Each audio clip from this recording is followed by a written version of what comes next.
चलें।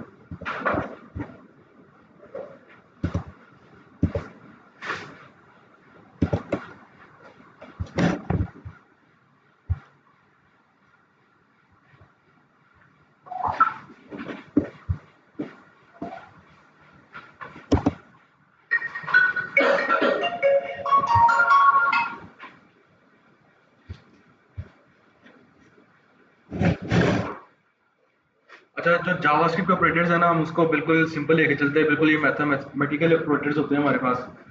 JavaScript operator are use to perform different type of mathematical and logical computations. ठीक है। सबसे पहले असाइनमेंट ऑपरेशन इक्वल टू का, उसके बाद प्लस के लिए प्लस का साइन, मल्टीप्लाई के लिए स्टेरिक, और बाकी हमारे ग्रेटर देन और लेस देन के साइन। ठीक है।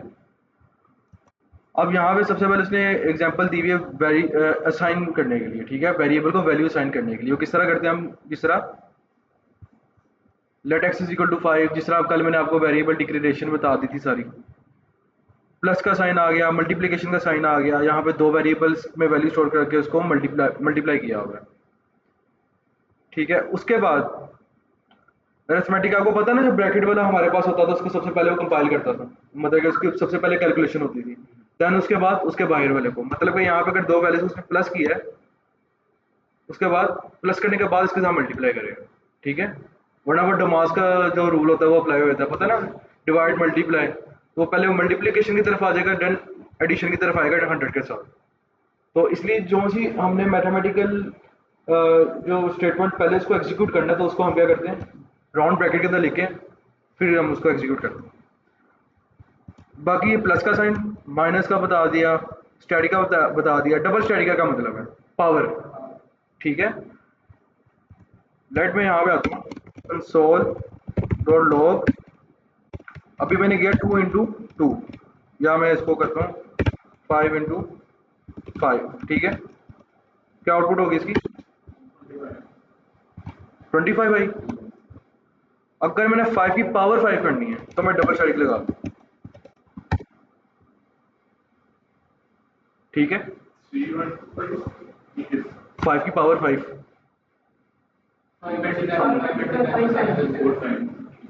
ठीक है। उसके बाद डिवीजन के लिए ये स्लैश का साइन आ गया, मॉडुलस जो कल हमने किया था। ठीक है। डबल प्लस हम इंक्रीमेंट के लिए यूज करते हैं। क्या मुराद है इसे, लेट यहाँ पे मेरे पास 5 है, डबल प्लस मैंने कर दिया। जरा बाहर आके करना, लेट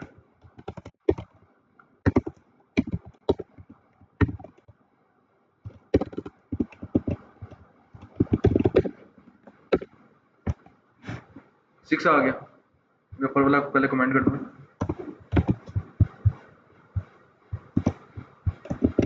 डबल प्लस किस लिए यूज हो गया, इंक्रीमेंट के लिए। मैं इसकी लाइन कर सकते हैं, नहीं नहीं नहीं, वहाँ पे नहीं करूँगा, नहीं यहाँ पे कर सकते हैं, कुछ इशू नहीं है, यहाँ पे कर सकते हैं। और डायरेक्ट मैं उसको 5 को कर रहा था। ठीक है। तो उसने उसी एक को किया वेरिएबल। अब मैं यहाँ पे आके डबल प्लस किया, यहाँ पे आके गेन करता हूँ, यहाँ पे गेन करता हूँ, क्या आ जाएगा 8। ठीक है। माइनस करना है तो मैं क्या करूँगा,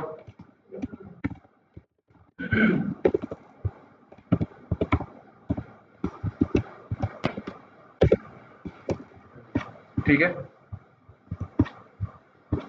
इसके बाद अरिथमेटिक जो हमने कर ली ऑलरेडी। ठीक है। प्लस माइनस उन्होंने प्रॉपर इसके साथ करवा दिया, वेरिएबल्स को प्लस माइनस करके। ठीक है। असाइनमेंट्स आ गई, ये चीज़ें। ठीक है। अब इस चीज़ को ज़रा ध्यान से देखना है।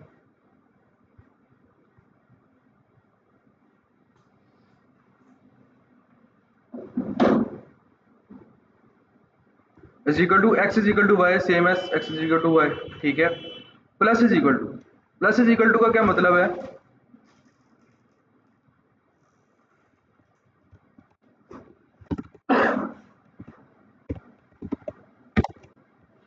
एक ही बात है। +5 कर दूं, प्लस इज इक्वल टू 5 कर दूं, एक ही बात है। 5 + 5 10। ए इज इक्वल टू 5 था, ए प्लस इज इक्वल टू 5 किया मैंने, 10 आ गया। ठीक है। इसी तरह मल्टीप्लिकेशन है, माइनस इतना कर दे, मल्टीप्लाई इतना कर दे, ये जब हम आगे लूप्स के अंदर काम करेंगे ना तब ये चीज़ें हमारी ज़्यादा वहाँ पे यूज़ होगी, ठीक है। सेम मॉडुलस के लिए है, सेम पावर के लिए है, ठीक है। बाकी जो इसके अंदर हमारे पास दूसरे ऑपरेटर्स यूज़ होते हैं, एंड और जो आपने पढ़े हुए हैं पहले, ठीक है। एंड के लिए हम एंड का ये वाला ऑपरेटर यूज़ करते हैं, एंड इक्वल टू। इसको इससे पहले ना हम इसके ऑपरेटर्स देख लेते हैं, ठीक है। अब जैसा कि मैं कहता हूँ इफ एज एज है, और एज जैसे कि मेरे पास है 30, और मेरे पास हाइट है 6 फीट, ठीक है, या मैं यहाँ पे 22 कर देता हूँ। अब जैसे कि लेट एक एग्जांपल ले लेते हैं कि आर्मी का क्राइटेरिया है उसको उसमें भर्ती करने का, कि हाइट मिनिमम इतनी हो रही है जितनी हो, तो देन उसको भर्ती किया जाएगा, ठीक है। तो मैं कहता हूँ अगर तो एज इज ग्रेटर देन है या इक्वल है 20 के, पहली कंडीशन, उसके साथ एंड हाइट है अगर ग्रेटर देन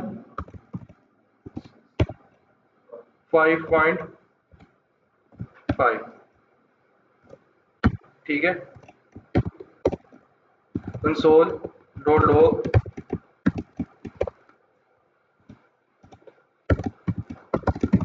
यस, ठीक है। दोनों कंडीशन ट्रू हो रही थी, नहीं सिंगल एंड नहीं यूज करना आपने, आपने जहाँ पे एंड यूज करना है ना तो ये यूज होगा आपका, ठीक है। अब अगर तो एज कम हो जाती है, 19 पे आ जाती है, कुछ भी नहीं आएगी ना आपको, इफ चला ही नहीं हमारा, वो ब्लॉक ही नहीं चला हमारा। अगर तो मैं चाहता हूँ इनमें से कोई एक कंडीशन ट्रू हो जाए, तो उसके लिए मैं क्या यूज कर लूंगा, और ये और ऑपरेटर है, ठीक है। अगर इसमें से एक भी ट्रू होगी, या दोनों ट्रू होगी, या एक ट्रू होगी, तो ये वाला अगली स्टेटमेंट चल जाएगी। क्यों? क्योंकि इसमें से मैंने और ऑपरेटर लगाया, इनमें से कोई भी एक ट्रू हो जाए। ये मेरे मेन दो यूज होते हैं, ठीक है। एक क्वेश्चन मार्क ना बेसिकली ये होता है हमारे पास नलिश। नलिश का मतलब मैं आपको दिखाता हूँ।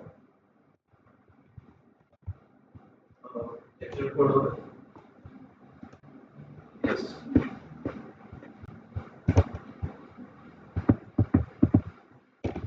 एग्जांपल दी लेकिन ताकि ना वो एक फाइल बनती जैसे हुए हाँ इस तरह कर लेते हैं।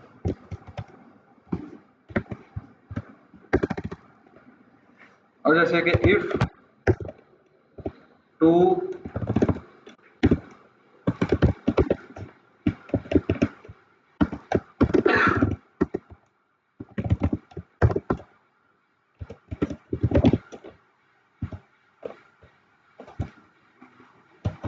स्टेटमेंट देता हूँ, कंसोल डॉट लॉग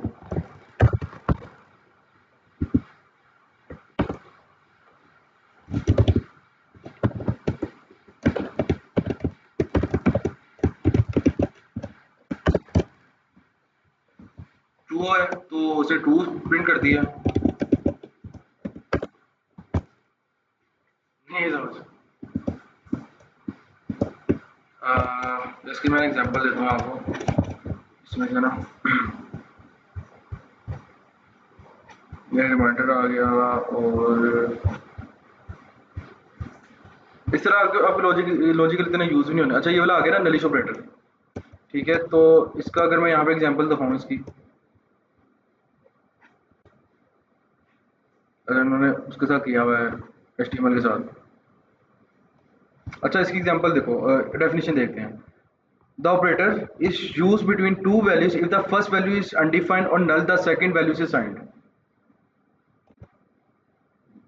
ठीक है। मतलब कि अगर मैं ये एग्जांपल लेता हूँ, ये अगर तो मेरे पास x को कोई वैल्यू असाइन नहीं है, अगर तो वैल्यू असाइन नहीं है तो क्या हो जाएगी 5। अगर मैं यहाँ पे करता हूँ कंसोल डॉट लॉग एक्स को कंसोल करता हूँ, अभी मेरे पास आउटपुट क्या आएगी, मैं यहाँ पे आता हूँ,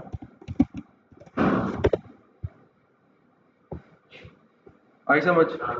अगर तो x को कोई वैल्यू असाइन है, ठीक है, तो वो आ जाएगी, अदरवाइज उसको 5 असाइन कर देगा, ठीक है। ठीक है, और पहले साइन हेल्प थी, बस ये साइन तो फिर ये फिर ये इसको साइन कर देगा, ठीक है। और इधर भी निकाल दिया, साइन नहीं है, ये देखें ना, एक्स की वैल्यू बना दें। अभी एक्स की वैल्यू नहीं है तो उसको 5 साइन कर देगा, आ गया 5। अगर तो एक्स की वैल्यू है कोई कुछ भी है, मैं यहाँ पे इसका लिख देता हूँ, ठीक है, नेम आ गया लिखा। उसके बाद हमारे डाटा टाइप्स जो मैंने आपको बता दिए थे कुछ। शिफ्ट ऑपरेटर सर, कौन सा? शिफ्ट साइन ऑपरेटर, अ, साइन ये वही वाली ग्रेटर देन लेस देन के आगे ना सर? डबल इक्वल के साथ ही ये बता रहे हैं। कौन सा? ये वाली वो स्ट्रिक्ट चेकिंग जो मैंने आपको कल बताई थी, स्ट्रिक्ट चेकिंग वो ट्रू फॉल्स जो हमें रिटर्न करता है, ये वो है। और बिटवाइज ये मैं आपको इसमें से डाटा टाइप्स की बात कर रही हूँ। नहीं, शिफ्ट के नीचे बिटवाइज शिफ्ट ऊपर जो था ना, अ, साइन ऑपरेटर में, ये असाइनमेंट में, इसमें ये बिटवाइज ये भी वही है, एंड अगर होगा तो इसके इक्वल हो जाएगा, नहीं तो और है इसके अंदर, ठीक है, ये ऑपरेटर्स है इसके अंदर। नीचे लॉजिकल ऑपरेटर और बिटवाइज ऑपरेटर्स में क्या डिफरेंस है? कौन से? ये ऊपर बिटवाइज है, नीचे लॉजिकल है, इन दोनों में डिफरेंस। ये बिटवाइज मैं आपको बताता हूँ, ये देखें बिटवाइज जो है ना, ये एक अगर है तो ये कर दे, अगर है तो ये कर दे, मतलब कि सिंपल सी एग्जांपल। अगर इसकी मैं एग्जांपल देता हूँ आपको, जैसे अब ये है मेरे पास, इसने एग्जांपल दी है एक्स, ये देखना यार, ये ना मैं सिंपल सी बात है, ये ना शॉर्ट हैंड प्रॉपर्टी है किसी की, ठीक है। अब देखो इन्होंने एग्जांपल दी हुई है, इन्होंने क्या कहा, same as x is equal to, अगर एक्स एंड वाई तो क्या हो जाएगा, ट्रू, अगर दोनों है तो ट्रू हो जाएगा ना, ये भी वही काम है। अब ये है ना, अगर जैसे मैं ये बल्कि आपको मैंने कराया नहीं अभी, अगर मैं करता हूँ यहाँ पे, यार ये कहाँ पे आता है,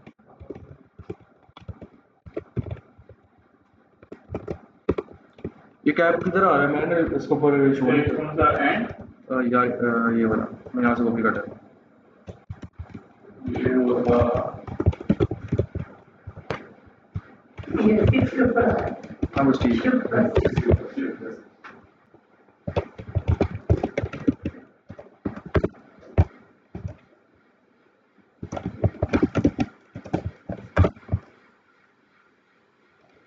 ये एडिशन के लिए यूज होता है, ये ना एक हमारा एक यूज होता है डेटा स्ट्रक्चर के अंदर ना, एक बड़ा क्वेश्चन आता है कि आपने जो है दो वैल्यूज को प्लस करना है बगैर प्लस का ऑपरेटर यूज किए, ये उसके अंदर जो है ना, इसकी लॉजिक बिल्डिंग के अंदर ये यूज होता है, ये वाला ऑपरेटर, ठीक है। ये एक सेम एज प्लस ही है, लेकिन इसका ना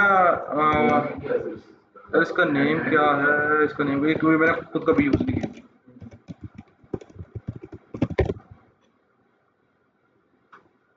एक्सप्रेशन ऑपरेटर,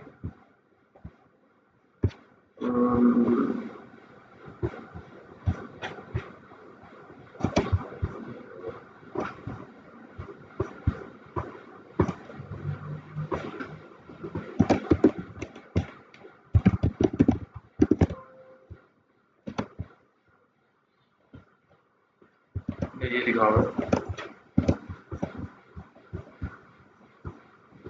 चैट जीपीटी में नहीं यहाँ पे लिखा आ जाएगा नीचे, जो मैंने आज तक नहीं यूज किया।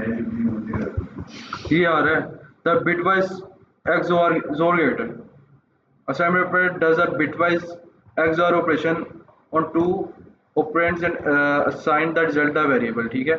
ये मतलब कि जोर गेट की तरह ना,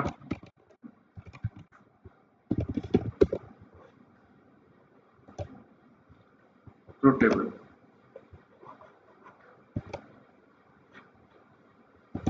इस तरह से काम करता है। अगर तो दोनों क्या है हमारे पास,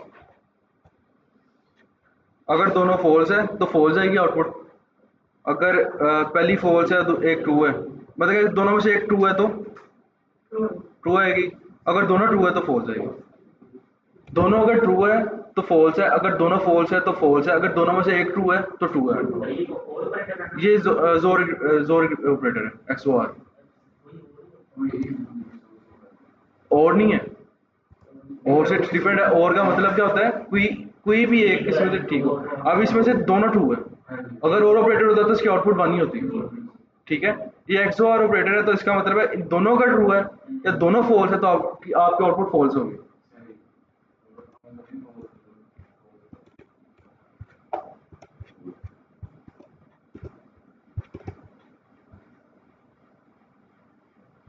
बाकी ये सारे ना, ये अगर ये आ जाता है ये वाला, the logical and assignment operation is used between two values if the first value is true the second value is assigned. ये वही वाला काम हो गया जो हमने पहले किया, अगर पहली नहीं होगी तो दूसरी असाइन कर देगा। एंड और का भी ये सीन है, ठीक है। The logical or operator assignment operation is used between two values if the first value is false the second value is assigned. बाकी नलिश वाला जो था वो मैंने आपको बता दिया। अब फंक्शंस के ऊपर आ जाते हैं हम। डाटा टाइप्स तो पढ़ ली ना, डाटा टाइप्स एक दफ़ा देख लेते हैं इसमें। ये दो ऑपरेटर कुछ बोला है, right shift and unsigned assignment में यहाँ पे या कहाँ पे बताना मुझे। ये नहीं नीचे रहता है, इससे नीचे। यही यार नलिश ये वाला आपको मैंने कराया।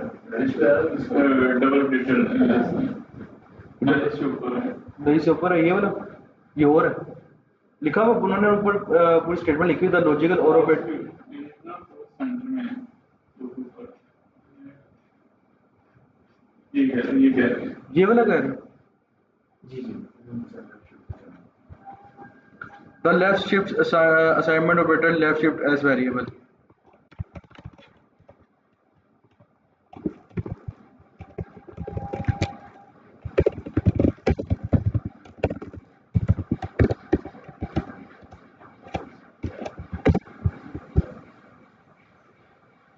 इसने क्या किया, इसको उसके साथ एक तो सबसे पहले इसने लगाया, एक minute, left shift the left shift assignment operator left shift a variable.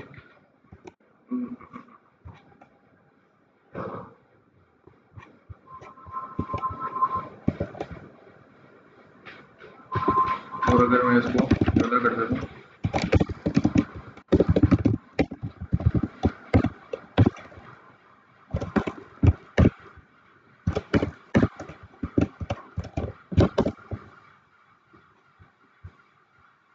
समझ आ रही है इसकी किसी को?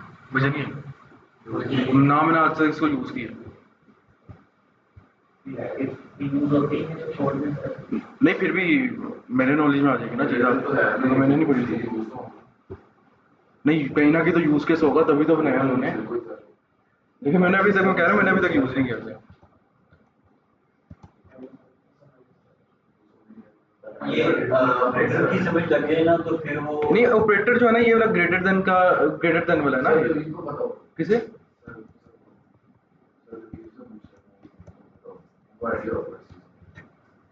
तो वो डब्ल्यू स्कूल्स के वो मास्टर अपलोड करते हैं। अगर हम इसको सिंपल नहीं, इसको देख लेते हैं ना, कोई इशू नहीं है, देख लेते हैं।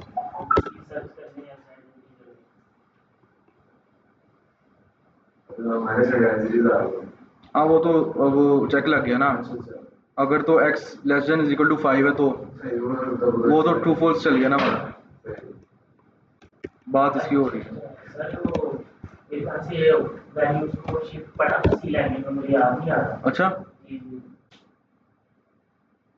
पढ़ा था। चलो इसको ना अभी यहाँ पे हम कमेंट कर लेते हैं, हम अपना डिले नहीं करते, आगे इसको देख लेंगे बात, ठीक है। मैं इसको नोट कर लेता हूँ। तो जावा में बहुत चीज़ें, ये मैथमेटिकली कोई इक्वेशन होनी है। अब ना हम मेन अपने फंक्शंस की तरफ आ जाते हैं। फंक्शन सबसे पहले समझ लेते हैं हम, सॉरी हाँ डाटा टाइप देख लेते हैं। तो डाटा टाइप के अंदर सबसे पहले स्ट्रिंग आपने देख ली, नंबर देख लिया आपने, बिग इंट के ऊपर आ जाते हैं, ठीक है। बिग इंट कुछ भी नहीं है, सब इंटीजर ही है, एक बड़ी इंटीजर की वैल्यू है, ठीक है। एक बुलियन आ गई, true false boolean. Undefined, undefined का मतलब ये है कि अगर मैंने कोई वेरिएबल डिक्लेयर की है और उसको कि मैंने वैल्यू असाइन नहीं की तो उसकी वैल्यू क्या है, अनडिफाइंड।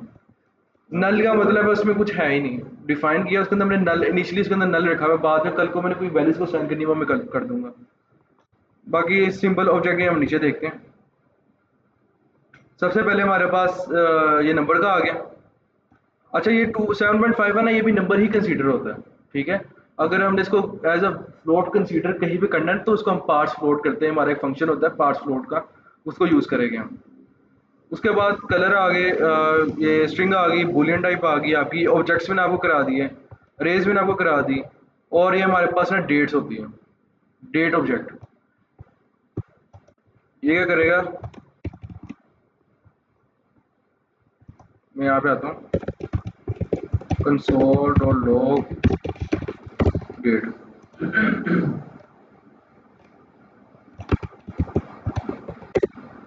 ये भी मुझे करंट डेट दे रहा, सारा करंट टाइम करंट डेट वगैरह देगा, ठीक है। अब जैसे कि 29/9/2024। अच्छा आपने जहाँ पे भी आप डेट्स वगैरह यूज़ करनी है ना, आपने मतलब कि कहीं कहीं पे भी आप डाटा वगैरह स्टोर करोगे कहीं पे भी, ठीक है, तो आप ये वाला ऑपरेटर यूज़ करके ना करंट टाइम आप अपना डिस्प्ले कर सकते हो। डेट डेट डेट फंक्शन है ये। डेट फंक्शन है, ये बिल्ट इन फंक्शन है। मतलब कि आपको डेट चाहिए ना, बाज़ जगह पे आपने डेट यूज़ करनी है, कभी क्या डेट है, क्योंकि जब आप यूज़र का डाटा जब स्टोर कराओगे तो आपने इसका देख ये भी लिखना होता है कि यार साइन अप डेट क्या है उसकी, ठीक है। तो ये वाला ऑपरेटर हम जावास्क्रिप्ट में यूज़ करते हैं, ये आपका नोड.जेएस में भी यही यूज़ होगा, ठीक फिर है। आपने ये जो लिखा हुआ है टाइम, ये नहीं मेंशन करना। ये टाइम जो पहले लिखा था मैंने, ये शो हो रहा है, टाइम भी शो हो रहा है अच्छा ना। इसके अंदर ना मजीद डेट डॉट नौ, ठीक है। और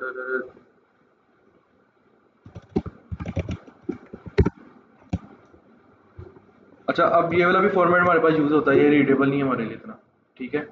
हम डाटाबेसेस में भी ज़्यादा स्टोर करते हैं ना, इस फॉर्मेट में भी स्टोर करते हैं, खाली ये हमारे पास डेट आ रही है, ठीक है। ये मैं बताऊँ कहाँ पे यूज़ होता है ज़्यादातर। अब देखो अब बाज़ जगह तो होता है ना, हम यूज़र क्या करते हैं कि अपनी प्रोफाइल अपलोड करते हैं, ठीक है।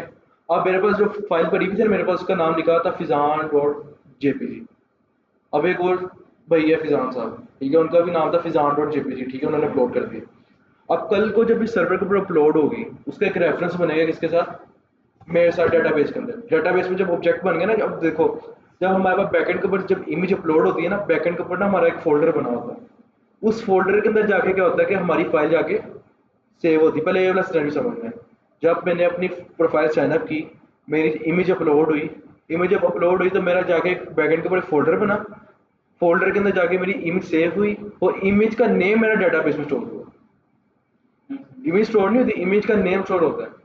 अब लेट उसने भी जो प्रोफाइल अपलोड की, उसका नाम था फिजान डॉट जेपीजी, मेरी भी फाइल का नाम था फिजान डॉट जेपीजी। अब जब कल को यूजर की इंफॉर्मेशन मैं रिट्रीव करूंगा, ठीक है, अब जब मैं प्रोफाइल का जो नेम होगा फिजान डॉट जेपीजी, मेरा भी होगा उसका भी होगा, आपस में कंफ्लिक्ट आ गया। अमूमन तो वो डाटाबेस में स्टोर ही नहीं होगी, क्योंकि डाटा वो सॉरी फोल्डर के अंदर सेव ही नहीं होगी, क्योंकि फोल्डर सेम नेम की फाइल्स को अलाउ नहीं करता सेव करना, एक ही करता है, ठीक है। तो उस केस में हम क्या करते हैं, हम जो उसका करंट डेट और टाइम आ रहा होता है ना, हम आगे उसको कंकैटिनेट कर देते हैं। जैसे कि अब मैंने जब अपलोड की ना, तो आगे मेरे नेम के साथ कंकैटिनेट हो गया, ये नेम ये पूरा इनिशियली ये आ गया, आगे कंकैटिनेट हो गया फिजान डॉट जेपीजी। कल को किसी और पर्सन ने उसी सेम नेम की अपलोड की तो यूनिक बन गई, ठीक है। ये चेंज हो रहा है हर टाइम के साथ, चेंज हो रहा है, हर मिली सेकंड में चेंज हो रहा है।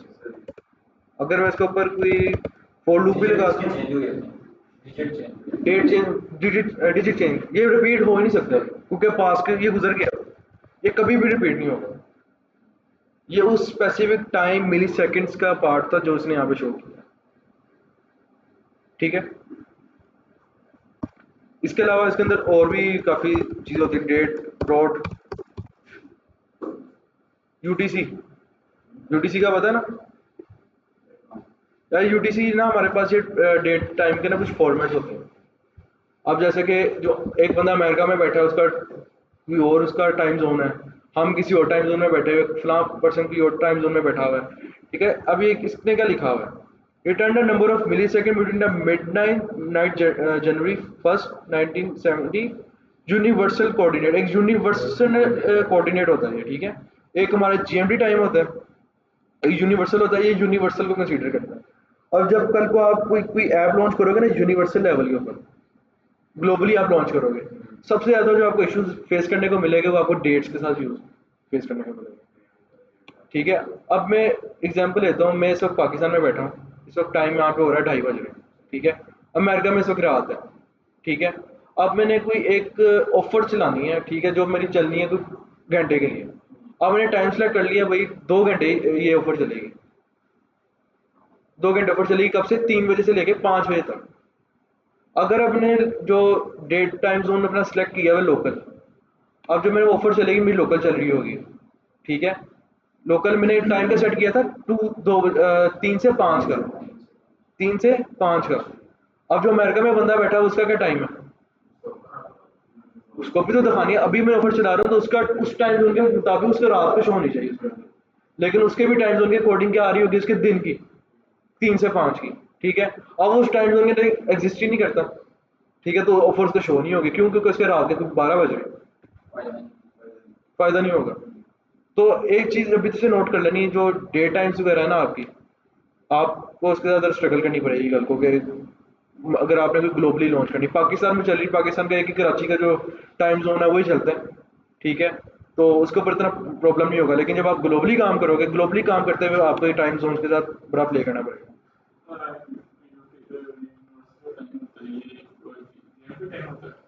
हमारा जो चल रहा है यूनिवर्सल जो है लोकल टाइम में ये क्या है?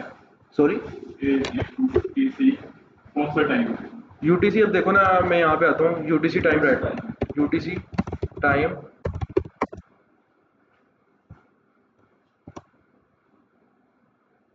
ये यूनिवर्सल टाइम है, इस वक्त ये टाइम हो रहा है। मतलब अगर कोई यूटीसी को फॉलो कर रहा है, ग्लोबली इस टाइम को फॉलो करेगा। तो ये किस कंट्री का होगा? ये यूनिवर्सल एक उन्होंने स्टैंडर्ड रखा तो हुआ। जीएमटी टाइम वो नहीं स्टैंडर्ड टाइम चलता? स्टैंडर्ड नहीं, इसके अंदर हमने सेट किया ना, वैसे जीएमटी है, वैसे बाय डिफॉल्ट हमारा जीएमटी है। जीएमटी जरूर तो यूनिवर्सल जीएमटी है, जीएमटी के भी कोऑर्डिनेट्स होते हैं। अब जैसे पाकिस्तान में कोऑर्डिनेट है, उसके अकॉर्डिंग यहाँ का टाइम आता है, चलता है जीएमटी है। अब जैसे मल्टीपल अभी यूके का टाइम ये आ रहा है, फलां जगह का ये आ रहा है, तो जीएमटी के अकॉर्डिंग आ रहा होता है।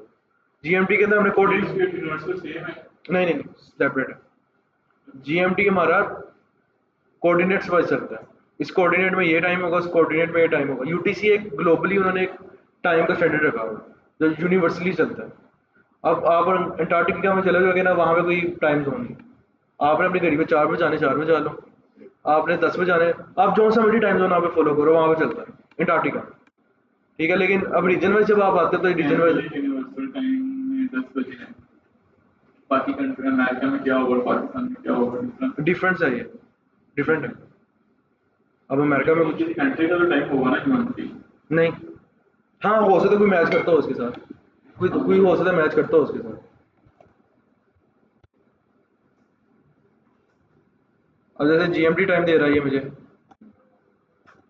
अगर जो जावा स्क्रिप्ट पिक करेगी ना, ये मेरा लोकल टाइम पिक करेगी जीएमटी के अंदर आके मेरे कोऑर्डिनेट का, उसके अकॉर्डिंग से मैंने डे टाइम दिया, ठीक है।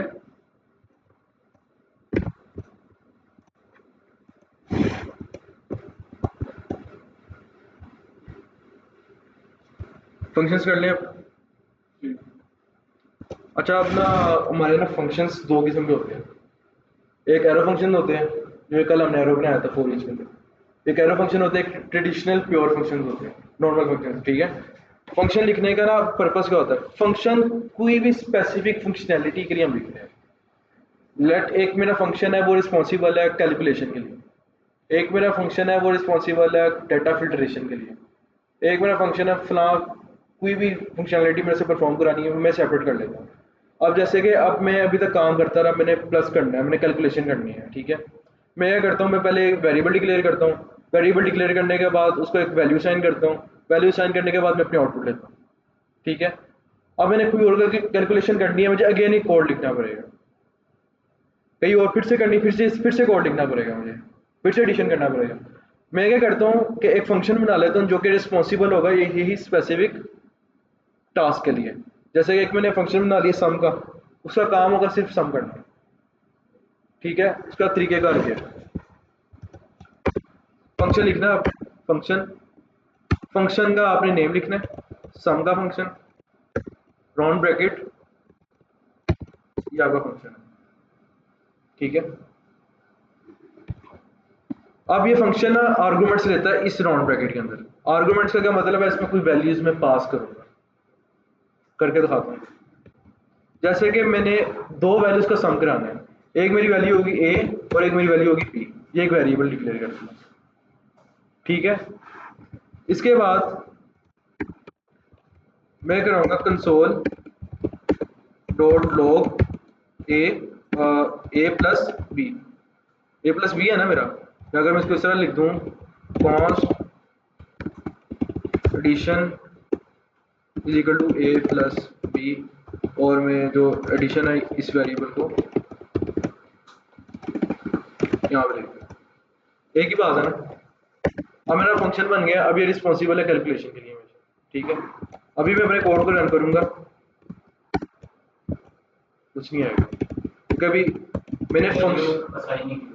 ना मैंने अभी वैल्यू साइन की है, ना अभी मैंने फंक्शन को कॉल किया। ये फंक्शन मैंने पढ़ा हुआ है, या आप 1000 फंक्शन इस तरह लिख दो, जब तक आप कॉल नहीं करोगे वो एग्जीक्यूट नहीं होगा, ठीक है। अब मैं आता हूँ यहाँ पे, इसको कॉल करने का तरीका क्या है, सम फंक्शन का नेम आ गया राउंड ब्रैकेट, ये कॉल हो जाएगा, ठीक है। अभी मैंने इसमें कोई वैल्यू पास नहीं की, तो नोट अ नंबर आ रहा है मेरे को लिखा हुआ, ठीक है। ऑन डिफाइन को अनडिफाइन के साथ वो कैलकुलेट कर रहा है। अब मैं क्या करता हूँ, यहाँ पे एक वैल्यू 5 पास करता हूँ, कोमा वैल्यू 2 ए और बी। अब जब इसमें मैंने क्या लिखा, एक वेरिएबल ए लिखा और एक वेरिएबल बी लिखा। जब ये फंक्शन कॉल होगा, ये पहली वैल्यू इसको ए कंसीडर करेगा और 9 को बी कंसीडर करेगा, उन दोनों को सम करेगा और कंसोल क्या करा देगा उसका आंसर।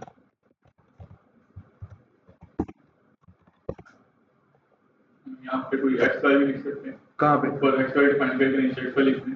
सॉरी मैं बात ही समझा। ये सबसे पहले डिफाइन कर दें एक्स वैल्यू, एक्स को वैल्यू दे दें। नहीं वहाँ पे अब मैं दे नहीं रहा, नहीं ये मेरा आर्गुमेंट आया, ये वैल्यू का ये इस फंक्शन, चीज के फंक्शन के बाद मैं कह रहा हूँ, फंक्शन के बाद यहाँ पे जब जो मर्जी करो यहाँ पे। हाँ मीनिंग एक्स वाई डिफाइन करके नीचे सम के फंक्शन में एक्स वाई लिख दें।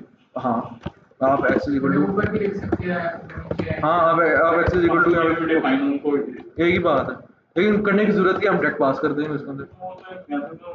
हाँ तो काफी जगह यूज होंगे ना, वो हम वैल्यू में लेंगे, हम वेरिएबल पे उसके जरिए करेंगे ना फंक्शन। हाँ बस ये हमने ये देखो ना, ये बन गया मेरे पास, ये मल्टीपल फंक्शन बन गए। अब मुझे बार बार अपना कोड रिपीट नहीं करना पड़ रहा। अब मैं एक दफ़ा करूँगा, मेरी तीनों कैलकुलेशन हो जाएगी, मेरा एक फंक्शन बन गया जो कि रिस्पॉन्सिबल है इसी का, बार वेरिएबल। ठीक है। अब जो ना एक दूसरे कॉन्सेप्ट में देने लगा रिटर्न का, आपने रिटर्न स्टेटमेंट पढ़ी होगी बड़ी शायद CS वालों में, रिटर्न करते हैं वैल्यू, ठीक है। ये इनिशियली बहुत कंफ्यूज करती है, मुझे 6-7 महीने नहीं पता था रिटर्न करता क्या, ठीक है। तो ये क्या कर रहा था, आप देखो, अब मैं इसकी एग्जांपल लेता हूँ ना, ये मैंने क्या किया, आर्गुमेंट पास किए, उन दोनों को सम करके कंसोल के अंदर वैल्यू शो करा दी, प्रिंट करा दी कंसोल के अंदर, और मुझे आउटपुट शो हो गई, ठीक है। लेकिन अब मैंने इस वैल्यू को तो मुझे चाहिए भी है ना, कहीं ना कहीं तो मैंने यूज भी करनी है वैल्यू को, कहीं ना कहीं वैल्यू यूज करनी है ना मैंने। अब मैं क्या करता हूँ, यहाँ पे मैं करता हूँ रिटर्न एडिशन, मैंने अब जो इसका सम होगा उसको रिटर्न कर दिया। अगर मैं अब यहाँ पे आके कुछ नहीं होगा, ठीक है। अब क्या होगा, यहाँ पे अगर मैं लिखता हूँ कंसोल डॉट लॉग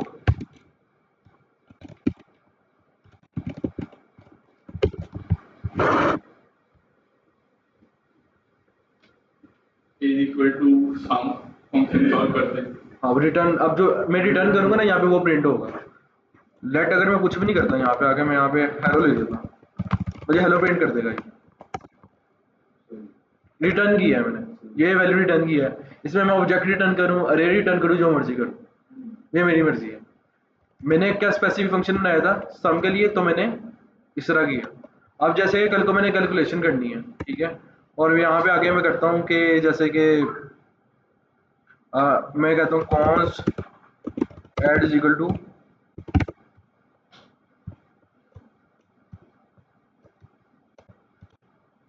एक ही बात है ना, 14 आ रहा है, ठीक है। ये रिटर्न को और कंसोल को आपस में कंफ्यूज नहीं करना, कंसोल क्या वो सिंपल प्रिंट करा रहा है, कैलकुलेशन कर रहा है, ठीक है। अब एक मजे की चीज, जो मैंने आपको समझानी थी, मैंने आपको कहा था बूस्टिंग का कॉन्सेप्ट होता है हमारे पास। अब आपने देखा ये फंक्शन मैंने बनाया, फंक्शन बनाने के बाद इसके अंदर मैंने कैलकुलेशन करा के उसकी वैल्यू रिटर्न करा दी। अब मैं यहाँ पे आता हूँ, मैं लिखता हूँ कंसोल डॉट लॉग, मैंने वेरिएबल डिक्लेयर किया है एडिशन, मैं यहाँ पे आगे लिख सकता हूँ? नहीं लिख सकता, एडिशन इज नॉट डिफाइंड। ये और डिफाइन नहीं है, इस वजह से नहीं, इसका ताल्लुक नहीं है, मैं ए भी रखता ही नहीं। ये लो, मैंने स्टैटिक कोई वैल्यू दे दी। लेकिन वहाँ पे तो एडिशन तो डिफाइन किया हुआ है मैंने, पैरामीटर डिफाइन नहीं होता। पैरामीटर्स को दिए नहीं मैंने। मैं इस तरह कर लेता हूँ, ये देखें, ये एडिशन का वेरिएबल है, कुछ भी नहीं है, मैंने तो सम को कॉल ही नहीं किया, सम को तो छेड़ा ही है मैंने एक लेकिन वेरिएबल डिक्लेयर किया है। ये देखें, यहाँ पे आगे मैं करता हूँ, ये ध्यान से देखना। अब आ रहा है मेरे पास 3। लेकिन वो जो फंक्शन में कॉल है ना एडिशन,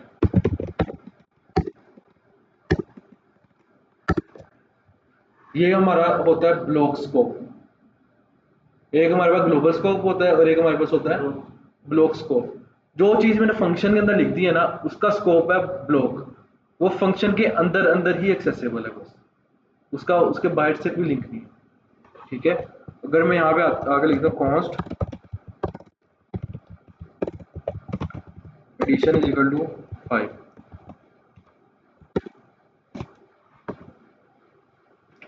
ठीक है, अब उसको नहीं पता अंदर एडिशन भी भरा हुआ है। मैं इस तरह वेरिएबल को एक चीज है कि सेम वेरिएबल 2 दफा डिक्लेयर नहीं हो सकता। ठीक है, सेम वेरिएबल 2 दफा डिक्लेयर नहीं हो सकता। अब ये वाला जो फंक्शन के अंदर मैंने एडिशन का वेरिएबल लिया है ना, इसका जो स्कोप था वो था ब्लॉक, वो with in the function accessible है, वो बाहर एक्सेसिबल नहीं है। लेकिन जो बाहर का एडिशन है ये इसके अंदर एक्सेसिबल है, लेकिन क्यों मैंने इसके अंदर आगे एक और एडिशन यहाँ पे लिख दिया तो उसको एक्सेस नहीं कर रहा। अगर मैं आगे इसको कमेंट कर देता हूँ, ये एडिशन अब इसको कंसीडर करेगा। अगर मैं यहाँ पे आगे लिखता हूँ ना कंसोल डॉट लॉग सम, दोनों का 5 आ रहा है। मैंने अंदर तो कुछ नहीं ना कि ये फंक्शन बनाया जो एडिशन को रिटर्न कर रहा है, इसने ये बाहर वाले एडिशन की वैल्यू ले ली है। ठीक है, अगर मैं ये लिखता हूँ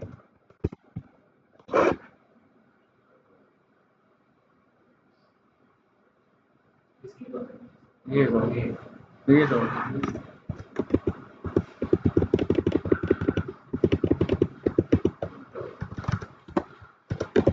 इसकी समझ आ गई ना?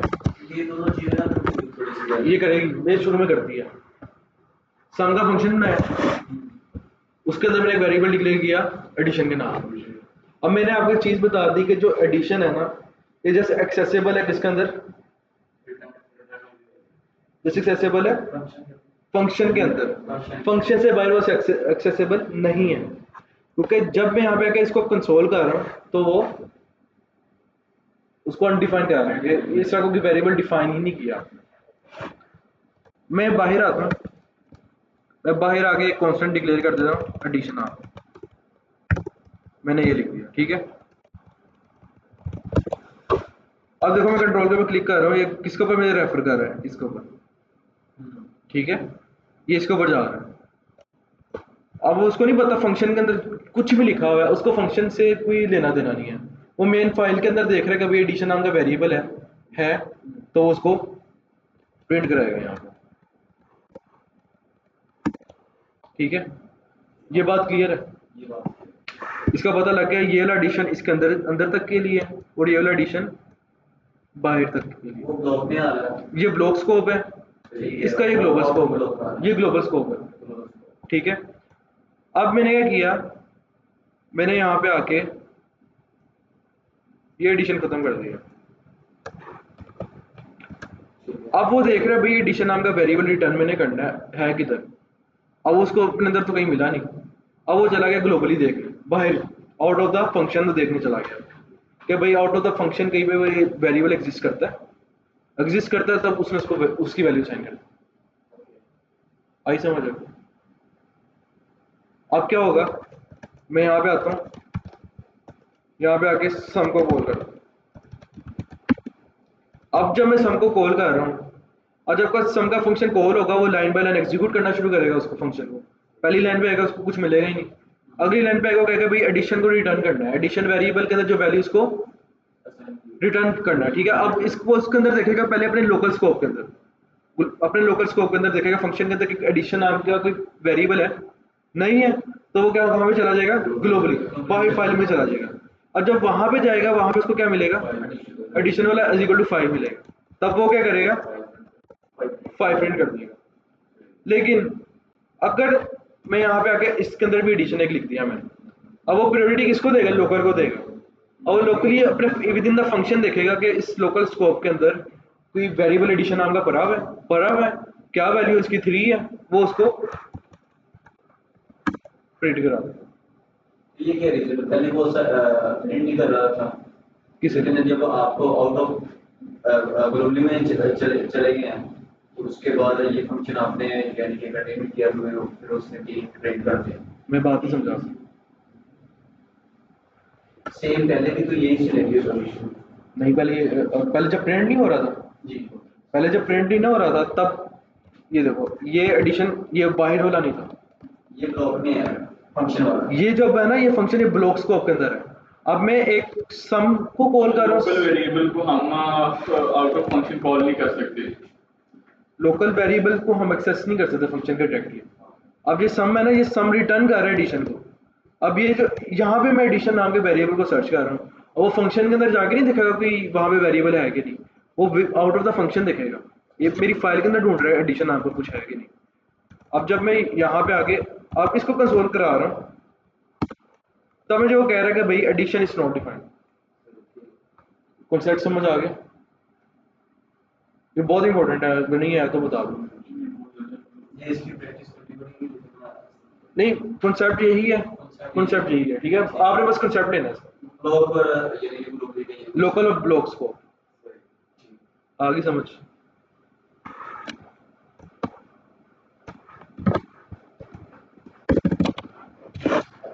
दूसरी चीज मैं आता हूं यहाँ पे फंक्शन लिखा हेलो वर्ल्ड,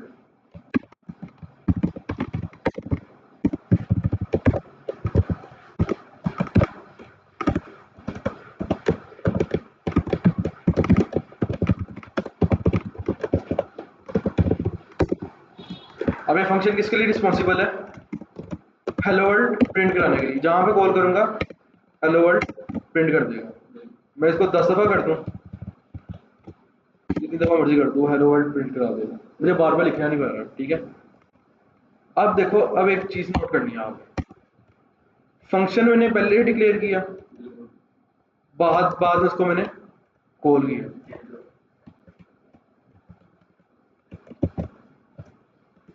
पहले कॉल कर रहा हूँ, बाद में डिक्लेयर करके बाद में डिफाइन किया मैंने उसे। अभी भी हेलो वर्ल्ड आ रहा है, ठीक है। क्या रीजन है इसका, ये ध्यान से समझना, ये बहुत इंपॉर्टेंट है, बहुत इंपॉर्टेंट है। मैंने क्या किया, अच्छा आपने देखा था ना पहले कांस्टेंट में डिक्लेयर करता था तो उसके बाद उसकी वैल्यू को प्रिंट कराता था। लेकिन अगर मैं पहले उसकी वैल्यू कंसोल कर रहा था बाद में उसको डिक्लेयर कर रहा था तो एरर आ रहा था, कह रहा था अनडिफाइंड है। कौन सा फंक्शन कहीं पे भी डिफाइन किया जा सकता है, ठीक है। ये हमारा होस्टिंग का कॉन्सेप्ट होता है, होस्टिंग, ठीक है। जो हमारे वेरिएबल होते हैं VAR और जो हमारे फंक्शन होते हैं ये होस्टेड होते हैं। मतलब कि जब हमारा जावास्क्रिप्ट का कोड कंपाइल होता है ना, तो जो हमारा इंजन होता है ना, वो जो फंक्शंस होते हैं उसको ले जाता है टॉप लेवल पे, एग्जीक्यूशन के टॉप लेवल पे ले जाता है। वो पहले फंक्शन को कंपाइल करके रख लेता है, उसके बाद उसके आउटपुट के ऊपर आता है, ठीक है। अब मतलब कि जब ये मेरा कोड कंपाइल हुआ, ये फंक्शन चला गया मेरा टॉप लेवल के ऊपर, एग्जीक्यूट करके उसने कोड को रख लिया, जहां पे यूज करना है उसको कर लिया, ठीक है। ये हमारा होता है, ये सिंपल हमारा ये वाले फंक्शन, ठीक है। अब एक हमारे जो मर्जी कॉल कर लो, और मैंने आपको सम की एग्जांपल दे दी कि अब आपने सम करना है, आपने एक फंक्शन बना लिया सम का, अब आपको जब दिल करता है आपसे कॉल कर लो। अब एक असाइनमेंट करते हैं, छोटी सी मिल गया, बड़ा मजा आएगा। टाइम है हमारे पास, वो कैलकुलेटर बनाएंगे आज। यूआई के ऊपर ना कैलकुलेटर बनाएंगे, कल कैलकुलेटर अभी, इसके बाद ठीक है। तो अभी असाइनमेंट क्या है? असाइनमेंट तो देख लेंगे ना क्या करनी है, अभी तो ये टास्क वैसे ही बैठ के करेंगे मिलके, मैं भी करूंगा आपके साथ, आप भी करना, बल्कि आप लोगों ने देखना ही है क्योंकि अभी आपने HTML का काम नहीं किया। अच्छा या तो मैं सोच रहा हूँ पहले HTML जावास्क्रिप्ट जरा बेहतर करवा दूँ, उसके बाद हम उसकी तरफ आ जाएंगे। थोड़ी सी इस पे ना थोड़ा हाँ पहले जावास्क्रिप्ट कर लेते हैं ना थोड़ी सी, एक दो और लेक्चर कर लेंगे हम जावास्क्रिप्ट के, देन हम उसकी तरफ आएंगे। ये कॉन्सेप्ट समझ आ गया। अब ना हमारे पास नए आए फंक्शन कॉन्स्ट सम का फंक्शन बना रहा हूँ again, is equal to bracket is equal to arrow, ये भी फंक्शन है। ये वाला फंक्शन उसको वैसे लिखा हुआ है। वो पहले यूज हो रहे थे, अभी भी ये भी अभी यूज होते हैं, दोनों यूज होते हैं, दोनों के अपने यूज केसेस हैं। ये भी फंक्शन है, घबराना नहीं, अभी अभी माइंड में रखो, वो भी फंक्शन था, ये भी फंक्शन है। मैं इसमें भी रिटर्न करता हूँ।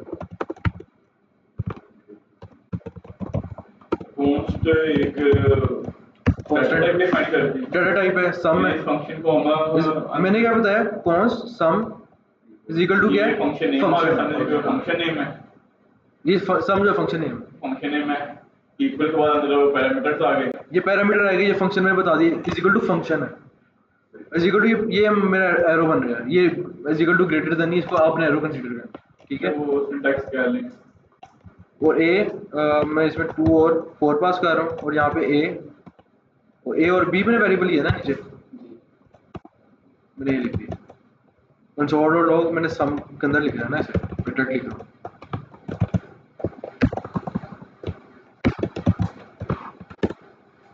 वही काम है, लेकिन इसमें ना फ्लेक्सिबिलिटी मिल जाती है हमें।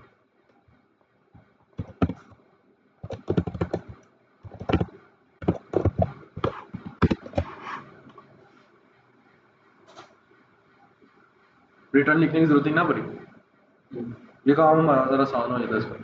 हम सिंगल लाइन के अंदर जो छोटे छोटे टास्क होते हैं हम सिंगल लाइन में कर लेते हैं। अच्छा मतलब शॉर्ट हो गया ना तरह से, मतलब कि उसके अंदर पहले क्या किया मैंने, फंक्शन बनाया, ब्रैकेट क्लोज की, उसके बाद नीचे जाके रिटर्न लिखा, उसे फिर रिटर्न किया उसे जाके, लेकिन एरो फंक्शन ने क्या किया, विद इन द लाइन मेरा सारा काम कर दिया।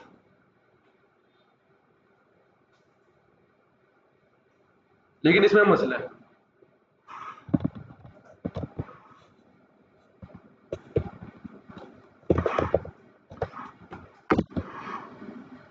मसला आया समझ, ये हुई स्ट्रीट नहीं होते, ये अपनी स्पेसिफिक लाइन के ऊपर जाके एग्जीक्यूट कंपाइल होते हैं। जब फंक्शन से मैंने आपको बताया वो टॉप लेवल पे हुई स्ट्रीट होते हैं, वो टॉप लेवल पे जाके पहले एग्जीक्यूट हो जाते हैं, उसके बाद हमें जहाँ पे उसकी आउटपुट चाहिए थी हमें मिल जाती है।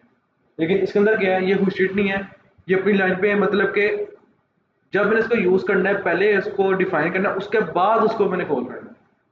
फंक्शन के अंदर ये रोला नहीं था, मैं इसको बाद में भी बेशक डिफाइन कर लूँ, बाद में को डिफाइन कर लूँ, बाद में उसकी लॉजिक लिख लूँ, और उससे पहले उसको कहीं ऊपर कॉल कर लूँ तो कोई मसला नहीं है। लेकिन ये वाले जो हमारे कांस्टेंट, ये वाले फंक्शन एरो फंक्शन होते हैं, ये होस्टेड क्यों, ये कोड्स का डिफरेंस है, और इसमें रॉकेट साइंस नहीं है। उसके साथ डिफाइन होते हैं वेरिएबल का सारा भी आप वेरिएबल के साथ कर लो, इधर गया ये है ना, अब आपकी मर्जी की चीज़ दिखाता हूँ, हो गया।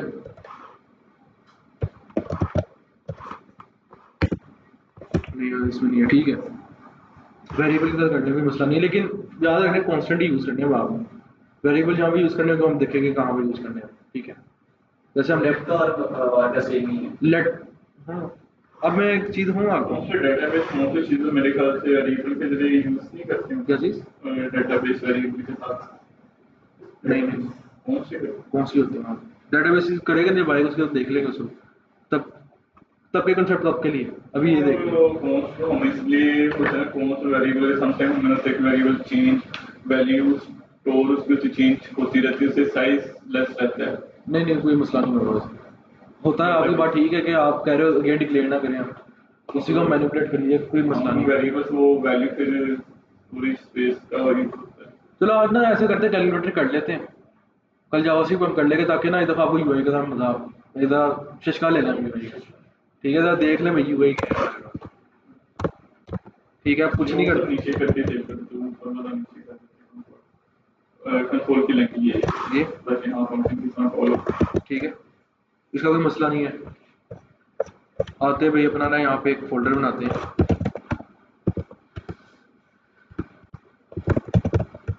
सही लिखे इंडेक्स डॉट एचटीएमएल। ये एचटीएमएल की फाइल ना आप अभी करोगे, जब आप रिएक्ट स्टार्ट कर दोगे सारी जिंदगी भूल जाओ अपने डॉट एचटीएमएल फाइल। ये मैंने बड़ी देर बाद एचटीएमएल की फाइल बनाई, मैंने भी इसका नाम मेन डॉट जेएस रख दिया, जावास्क्रिप्ट यहाँ पे होगी फिर। ठीक है, या अगर मैंने पहले भी यही थी कैलकुलेटर नहीं, वो फोल्डर के अंदर है, ये फोल्डर के अंदर है। ठीक है, कैलकुलेटर की नाम से रख लें, क्योंकि अगर हम ये जितनी मर्जी फाइल बना सकते हैं। हाँ ये मैंने कैलकुलेटर रख दिया ना, वो जिस मेरे नाम की जितनी मर्जी फाइल बनाया कोई मसला नहीं, लेकिन एक डायरेक्टरी के अंदर ना हो, वही मैं कह रहा हूँ, इसलिए मैंने कैलकुलेटर का फोल्डर बना के उसके अंदर मेन डॉट जेएस रख दिया। अब मैं आता हूँ कोड सीडी, पता ना टर्मिनल की सीडी डॉट स्लैश, मैं आ गया कैलकुलेटर, मैं कैलकुलेटर डायरेक्टरी में आ गया ना कैलकुलेटर यहाँ पे। अब मैं कैलकुलेटर के अंदर हूँ, मैं अब यहाँ पे अपना विजुअल स्टूडियो खोल देता हूँ, मैं वो पिछला बंद कर देता हूँ, वो वाली फाइल मेरी पीछे ही पड़ी हुई है। ठीक है, अब मैं इसके अंदर आ गया इस, ठीक है,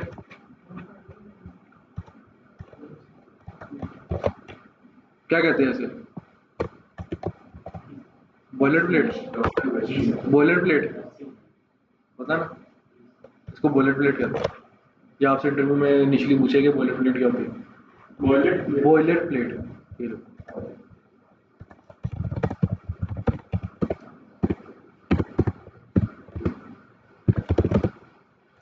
बॉयलर प्लेट एचटीएमएल बॉयलर,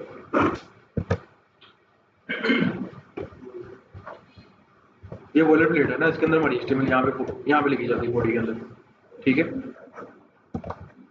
सबसे पहले अब हम क्या करते हैं, आते हैं बूटस्ट्रैप के ऊपर, बूटस्ट्रैप 5 सीडीएन।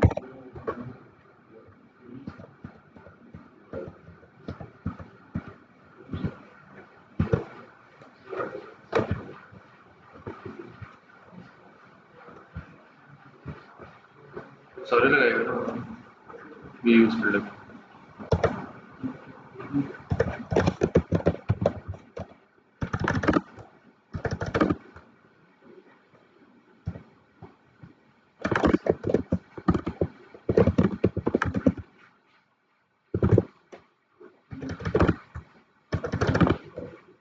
और ये हमारे स्क्रिप्ट के ठीक है, हमें चाहिए इसी में चाहिए। ठीक है,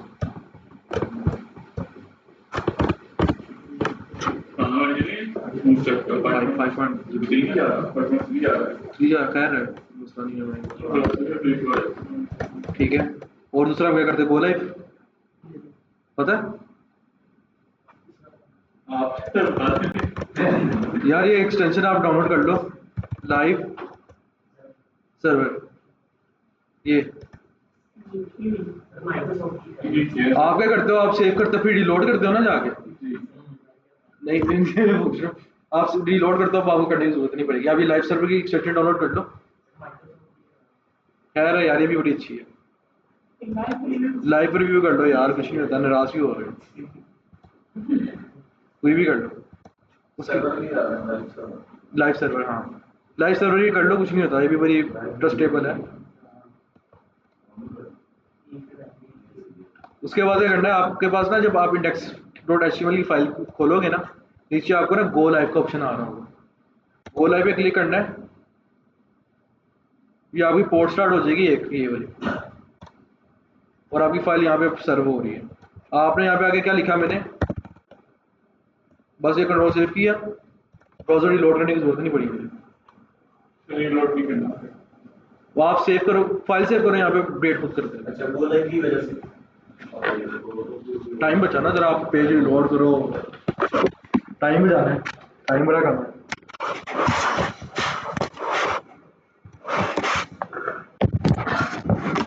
ठीक है, अब यहाँ पे आगे कैलकुलेटर बनाते हैं, कौन बनवाएगा कैलकुलेटर यार, सिंपल सा होगा, उसमें ये होगा हमारे पास ना,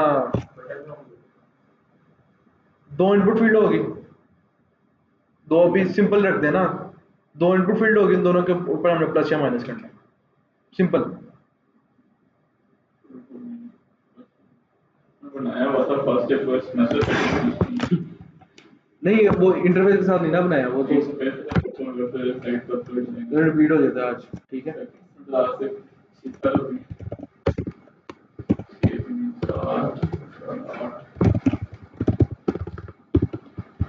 बूटस्ट्रैप लिखे हुए ऐसा हो,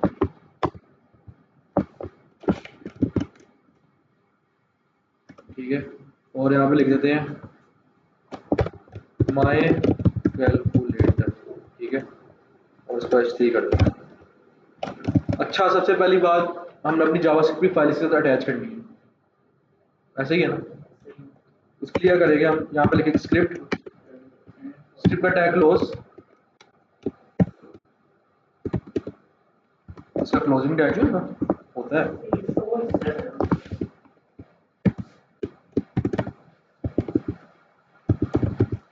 क्या है प्रोनाउंसिएशन नहीं दे रहा। उसके बाद सोर्स डॉट स्लैश, कौन सी फाइल पड़ी है मेरे पास, मेन डॉट जेएस, बस ये लिंक होगी। और जो जावास्क्रिप्ट होगी मेरी यहाँ पे ना एक्सेसिबल है, ठीक है, उसका पास भी किया हुआ दे दिया है ये पास है पहले कैलकुलेट नहीं है क्या, नहीं डॉट स्लैश बस नहीं, कैलकुलेटर सेम डायरेक्टरी के अंदर है ना, सेम डायरेक्टरी के अंदर है। और देखो अगर मैं एक मैंने मेन डॉट जेएस की फाइल लिखी थी, याद करो, अगर मैं डबल स्लैश पे पीछे जाता हूँ, अब ये मेन डॉट जेएस पिछली फाइल है मेरी, ठीक है। अब मैं कैलकुलेटर के अंदर ही हूँ, मैं डॉट स्लैश करूँ, मुझे यहाँ पे सेशन दे रहा है, यहाँ पे मेन डॉट जेएस की उसको लिंक कर दिया इसके साथ, बस डेट शीट। अब जाओ उसके मेरे इस फाइल के अंदर अब चलेगी, ठीक है। अब आते हैं यहाँ पे सस्ता सा यूआई बना लेते हैं, ठीक है। एक हम यहाँ पे डिव लेते हैं, क्लास आ गया, कंटेनर, इसके बाद इनपुट, कौन सी होती है यहाँ पे, फॉर्म कंट्रोल, ऐसे ही है,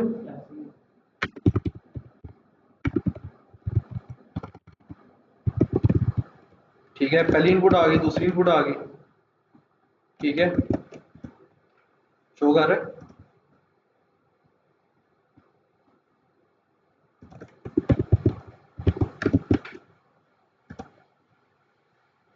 दो इनपुट आ गई, इसको हम ऐसा करते हैं, ये कंटेनर जो लिया ना हमने इसके, वो डीफ्लेक्स कर देगा, फ्लेक्स अंदर आ गया, और ये एमडी खत्म कर देते हैं इसको, ठीक है। ये दो इनपुट्स ले गए हम इसमें से,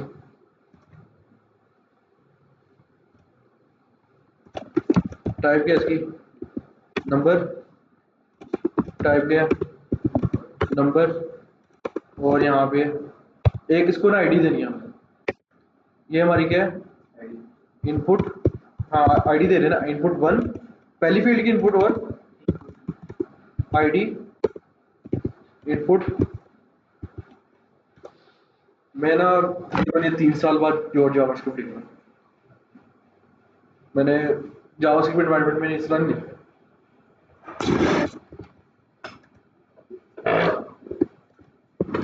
जब भी हकीकत ये है कि आपको आनी चाहिए, लेकिन रिएक्ट के ऊपर आप मूव कर दे तो आप कभी डोम के साथ डायरेक्ट काम ही नहीं करता, रिएक्ट के अंदर नहीं, इस तरह नहीं काम होगा हमारे डोम के साथ, डायरेक्ट हम डॉक्यूमेंट डॉट गेट एलिमेंट इस तरह भी मैं कराता हूँ ना। अब सबसे पहला काम हम करते हैं इसमें, मैं क्या करता हूँ, यहाँ पे अपनी मेन डॉट जेएस की फाइल यहाँ पे खोल लेता हूँ, स्प्लिट कर लेते हैं स्क्रीन, इसको बंद कर लेता हूँ मैं, और ठीक है, नजर आ रहा है ना, हाँ ये ठीक है, ओके, अच्छा ये मेरी बॉडी है, ओके हो गया। इसके बाद ना अब यहाँ पे मैं यहाँ पे ना शो कर देता हूँ एच पी का, यहाँ पे मैं लिख देता हूँ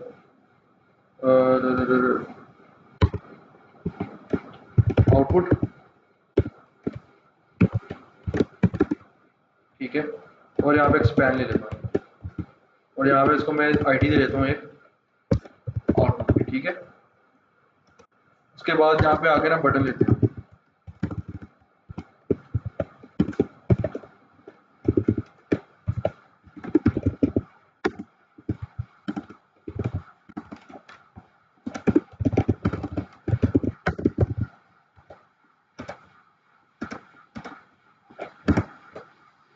ठीक है, ये कंटेनर के अंदर ही आ गया। ठीक है, ओके। यहाँ पे आगे एक हम लेते हैं रिफ्लेक्स, और इसके अंदर दो बटन आएंगे हमारे, क्लास बीटीएन। बीटीएन पहला बटन हम रख देते हैं सक्सेस का, दूसरा हम रख देते हैं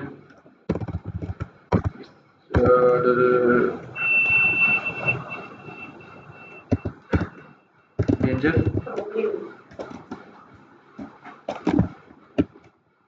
तीसरा हम रख देते हैं यहाँ पे इन्फो, और यहाँ पे। ठीक है, उसके बाद सबसे पहला हमारा काम होगा यहाँ पे ऐड का, सब्सट्रैक्ट का, डिवाइड का, उसके बाद मल्टीप्लाई। ठीक है, अब मेरी रिक्वायरमेंट क्या है, ये क्या होगा? सारा क्लास में चला। हाँ, वो उसी लिखा के चला गया ना। ठीक है, मज़ा नहीं आया। एक वाला साइन भी था। कॉलम साइड कर देना सर। खैर है यार, बस वही बन गया ना, जीपीटी से अच्छा करो आज। सर बटन को टाइप नहीं देंगे? बटन को टाइप वो नहीं, इसका मसला नहीं है। आईडी है सर। नहीं भी नहीं, अभी मैं करने लगा रहा हूँ।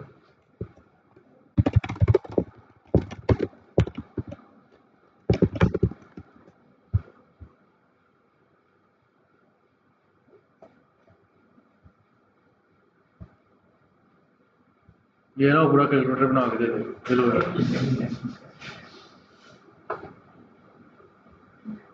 मुझे लग रहा है ये तो बन गया। देखो बना दिया उसने, बना दिया। ये स्क्रिप्ट लिखने लग गया। नहीं, खैर हम इसको खत्म कर देते। मैं आपको खुद कराऊंगा, मैं दिखाऊंगा भी नहीं आपको, मजा नहीं आएगा। मज़ा नहीं आएगा आपको। बंद हो गई। वो मैंने किया।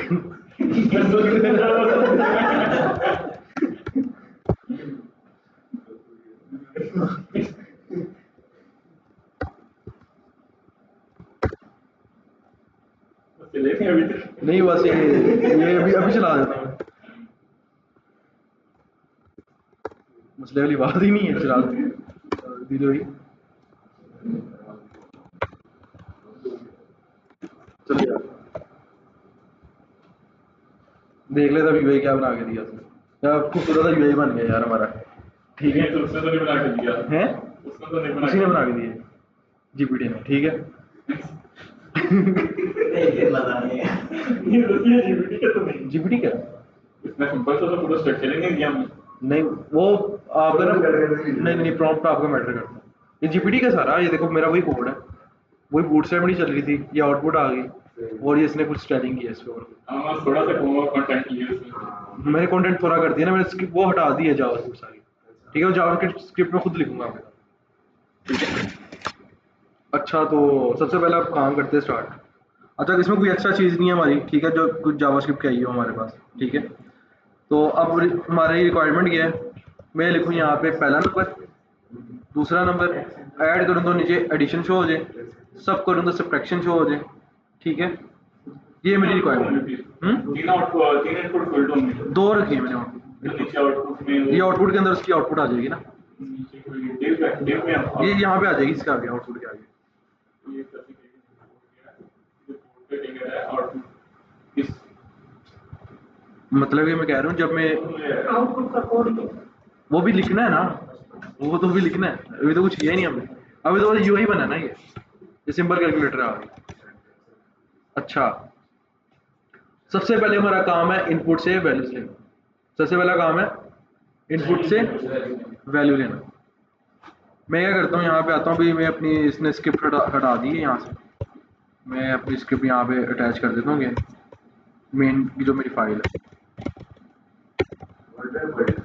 ठीक है। SRC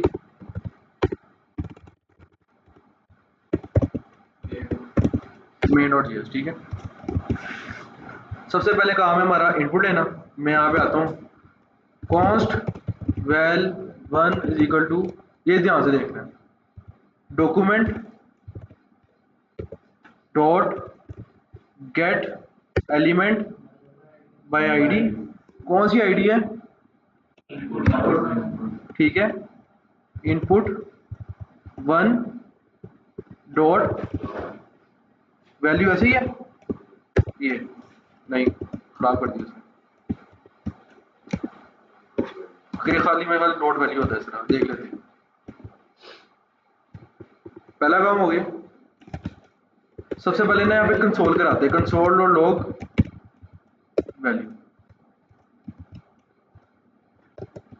ये आपका ब्राउजर का इंस्पेक्ट खुलेगा, आपने यहाँ पे आना है कंसोल के ऊपर, ये यहाँ से वो वैल्यू ले रहा है वैसे आपकी, लेकिन अभी शो नहीं कर रहा, ना भी नहीं करेगा, वो किसी स्पेसिफिक इवेंट के ऊपर करेगा, ठीक है। तो अगर मैं इसको ना अगर लगा देता हूँ, यहाँ पे भी मैंने इनपुट इस पर किया ना, ठीक है, वो वैल्यू ले रहा है यहाँ पे, कोई मसले की बात नहीं, देख लेते हैं, ठीक है। यहाँ पे ना मैं बल्कि ऐसा करता हूँ, यहाँ पे ना एक बटन बनाता हूँ, ये भी बस दिखाने के लिए, ठीक है।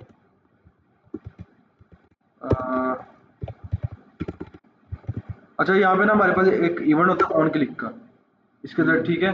इसके अंदर ना मैं करता हूँ, एक ना फंक्शन बनाया मैंने शो अलर्ट के नाम का, ये फंक्शन सिंपल सा बनाया मैंने, ठीक है। शो अलर्ट के नाम का ये फंक्शन मैंने कहाँ पे डिफाइन किया, शो अलर्ट का इसके अंदर आ गए, और ये क्या कर रहा है फंक्शन, अलर्ट वैल 1, ठीक है। फंक्शन वो बटन किधर गया? नहीं, बटन का नेम नहीं लिखा ना मैंने इसके अंदर, कुछ लिखा नहीं,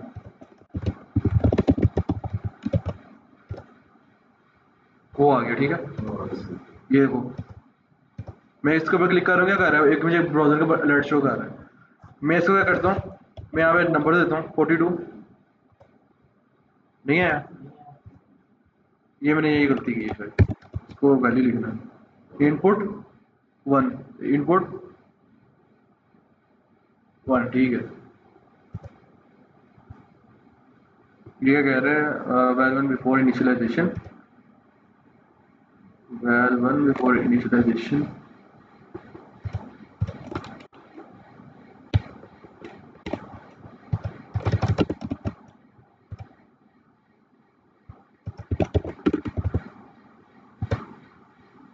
मैं क्या गलती कर रहा हूँ,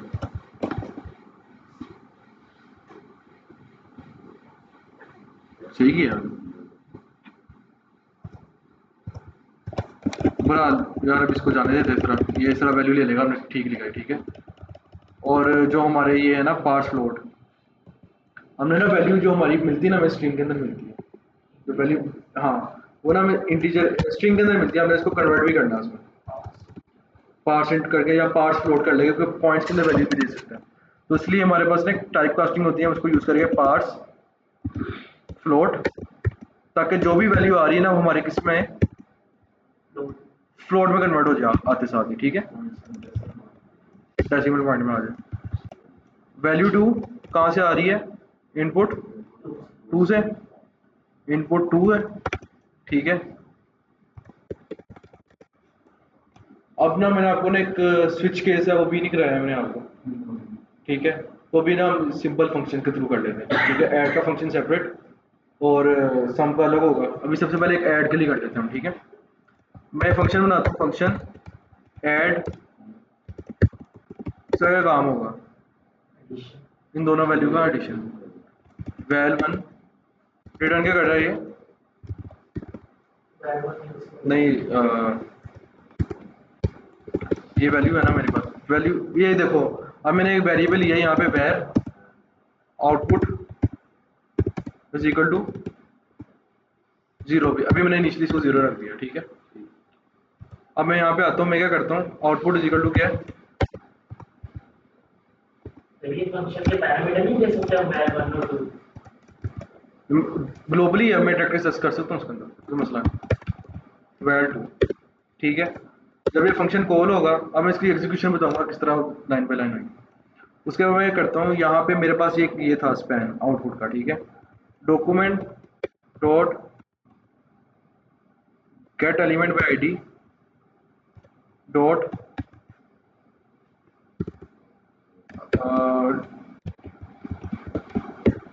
क्या है इसकी ID, output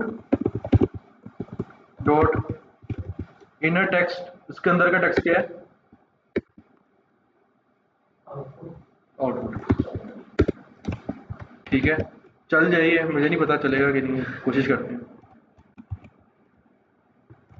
value 1 value 2, add हमने यहाँ पे कॉल किया नहीं, अभी ऐड हमने ऐड नहीं किया यहाँ पे, ये ऐड यहाँ पे आएगा, ठीक है। इस ऐड को यहाँ पे कॉल करना है, ये जो फंक्शन बनाया है फंक्शन का नेम यहाँ पे, ठीक है। चल जाइए, नहीं है यार, नहीं, इसको देख लेते हैं, कोई मसला नहीं। पहले यहाँ पे ना कंसोल करा के देख लेते हैं हमारा फंक्शन कॉल भी हो रहा है कि नहीं। कंसोल डॉट लॉग, ठीक है,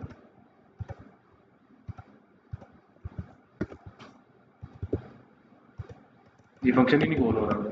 ये एक इनिशियली ना एक इशू शो करता है, ये पहले देख लेते हैं। ये कह रहे हैं document dot get element by ID dot inner text is not a function. ये हमारे ना फाइल के अंदर पहले एक इशू आ रहा है, इसको देख लेते हैं। इसने इनर टेक्स्ट को किस तरह डील किया है, document dot get element by ID तो टेक्स्ट कंटेंट आएगा, ठीक है। Text content is equal to output. वैसे इनर टेक्स्ट भी होता है ना,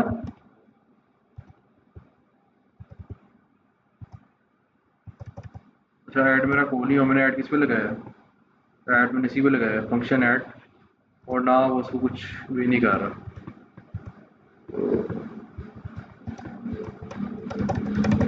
तो कॉल होने पे कोई इफेक्ट ही नहीं कर रहा उसको।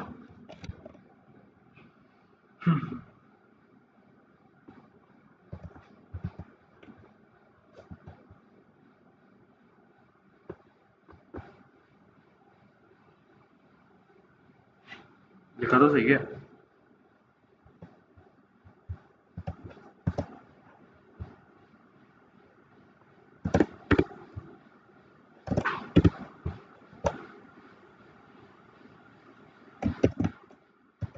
हाँ मैं बताऊँ क्या हो रहा है, मैं बताता हूँ। जो जावास्क्रिप्ट फाइल है ना वो इनिशियली हमारी लोड हो गई है, हमने ना फंक्शन को कॉल नहीं किया, ये इस तरह होगा हमारे पास। ये फंक्शन कॉल होने पे हमारा ये वाला काम होगा, ठीक है, इस तरह से। वो फंक्शन कॉल कर रहा है लेकिन वो वैल्यूज को पहले इनिशियली ले चुका है, ठीक है। अब जब मैं एडिशन को कॉल करूँगा, ये क्या करेगा, मेरे पास ऐड को कॉल भेजेगा, दो ये वैल्यूज निकालेगा, दो वैल्यूज निकालने के बाद मैं आउटपुट क्या रख रहा हूँ ये, और यार इसमें कुछ गड़बड़ है, बहुत गड़बड़ है।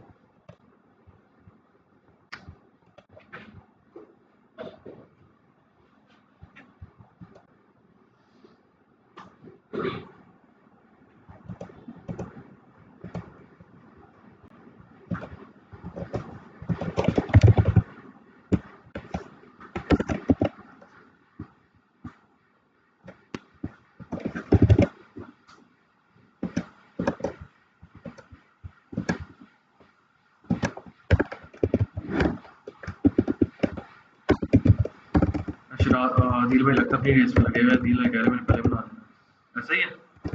वही कर रहा हूँ, कुछ किया था मैंने इनको और किया था।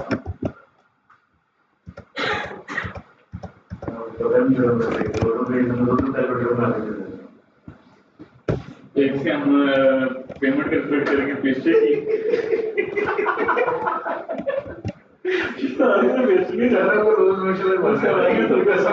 यार मुझे लगता है मैंने ना वो फाइल ही नहीं सेव की थी HTML। चलो ऊपर स्क्रीन पे लगा ले बात करो। मुझे लगता है मैंने फाइल नहीं सेव की थी, देखो अब मैं चला रहा हूँ, चल रहा है, ठीक है। तो अच्छा अब क्या है यहाँ पे, वैल्यूज ले रहा है कि नहीं ले रहा, पहले ये देख लें। कंसोल करते हैं ना वैल्यूज, कंसोल डॉट लॉग, पहले हमारी कौन सी वैल्यू 1 है और दूसरी वैल 2, ठीक है। कंसोल करा के देखें, यहाँ पे कंसोल में शो होगी, ठीक है। पहली वैल्यू दूसरी वैल्यू ऐड, दोनों आ रही है वैल्यूज, ठीक है, दोनों वैल्यूज आ गई। अब मैंने क्या किया, यहाँ पे आउटपुट का क्या रखा है,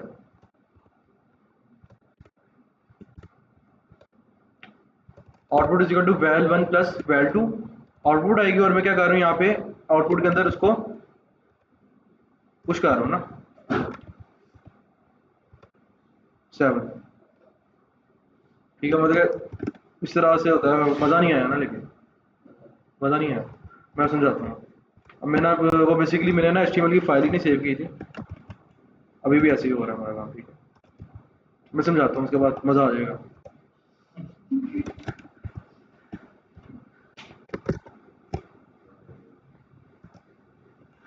अच्छा, अभी ना सिंपल हम इसकी एग्जांपल लेते हैं, क्या कहते हैं, अच्छा ये देखना आप। अच्छा, इसमें किया गया हमने क्या किया, एडिशन हो रहा है, ऐड देख लिया ना आपने। अब सबसे पहले मैंने क्या किया, मैंने ना अपनी एक जावास्क्रिप्ट फाइल बना ली सेपरेट। इसका काम क्या है, इनपुट से वैल्यूज लेना। क्या काम है इसका, इनपुट से वैल्यूज लेना। अब ये करके, अब यहाँ पे मैंने अपनी वैल्यू को, अपनी स्क्रिप्ट को यहाँ पे ऐड कर दिया, मेन जावास्क्रिप्ट की फाइल ऐड कर दी। मैंने एक फंक्शन बनाया एक ऐड का फंक्शन क्या करता है, एक वैल्यू लेता है इनपुट से, document dot get element by ID, कौन सी आईडी, जो मैंने इनपुट को यहाँ पे साइन की थी, इनपुट 1। दूसरी वैल्यू मेरी किस में आई, इनपुट 2 से आई, ठीक है। दोनों वैल्यूज मुझे रिसीव हो गई। यहाँ पे मैंने आउटपुट को क्या किया, output is equal to val 1 plus val 2, ठीक है। जब मैं इस फंक्शन को कॉल करूंगा, इन दोनों से वो वैल्यूज लेगा, वैल्यूज लेने के बाद उसका सम करेगा, सम करने के बाद document dot get element by ID, output, ये आउटपुट, ठीक है। उसका इनर टेक्स्ट क्या कर देगा, वो ये जो आउटपुट आ रही है, आई समझ, मजा आया, कुछ है। इसी तरह हम सब्ट्रैक्शन का भी बना लेंगे, इसी तरह डिवाइड का बना लेंगे और मल्टीप्लिकेशन का बना लेंगे, ठीक है। लेकिन अब ये वाला काम हमारा आसान हो जाएगा, ठीक है। पहले वो फंक्शन ऐड करना होगा। कौन सा फंक्शन, ये फंक्शन सेपरेट बनाया ना हमने, नहीं वो आपने उधर भी यहाँ पे, हाँ ये वाला, हाँ देखो ना, अब जब बटन क्लिक होगा ना, मैंने इसको ऊपर एक इवेंट लगाया, ऑन क्लिक, क्लिक होने पे ये वाला फंक्शन कॉल कर। अब मैं जब सब्ट्रैक्शन का बनाऊंगा, क्या करूंगा मैं सब्ट्रैक्शन का फंक्शन बनाऊंगा एक, ठीक है। तो उसके ऊपर जब वो क्लिक होगा तो सब्ट्रैक्शन का मेरा जो फंक्शन होगा वो कॉल होगा, वो क्या करेगा, माइनस करके वैल्यू यहाँ पे शो कर देगा। जो आउटपुट है लास्ट वाले line document dot get element by ID, output ये इधर आउटपुट फिर से आईडी है, ये आउटपुट फिर ये स्पैन की मैंने आईडी दी थी ना, आईडी आउटपुट, और जो आगे आउटपुट मैंने कहा इनर टेक्स्ट, ये आउटपुट जो ऊपर ये है, ये हो जाएगा। ये आउटपुट है, और उसको वहां से वैल्यू मिल गई ना, उसको प्लस करके। अब ना इसको सिंपल करते हैं। एक ना आपका स्विच केस का एक टॉपिक रहेगा था, इफ एल्स के अलावा एक स्विच केस होता है हमारे पास, ठीक है, वो कर लेते हैं हम। मैं ना फंक्शन अब एक ही कर रहा हूँ कैलकुलेशन का,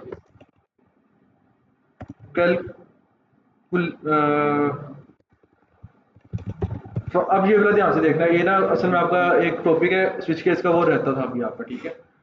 तो कैलकुलेशन का एक है। अब मैं ना क्या करूंगा, हर बार यहाँ पे जब इवेंट कॉल करूंगा ना, ये फंक्शन ही कॉल, ये वाला फंक्शन कॉल करूंगा मैं,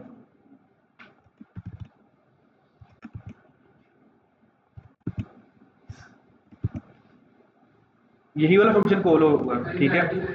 सॉरी, नहीं ना करेगा, अभी करते हैं, इसको चेंज करते हैं। अब यहाँ पे ना पैरामीटर में पास कर सकता हूँ, इसमें पैरामीटर मैंने आपको बताया ना। अब यहाँ पे मैंने पैरामीटर रख दिया ऐड, दूसरा सब्ट्रैक्शन के लिए,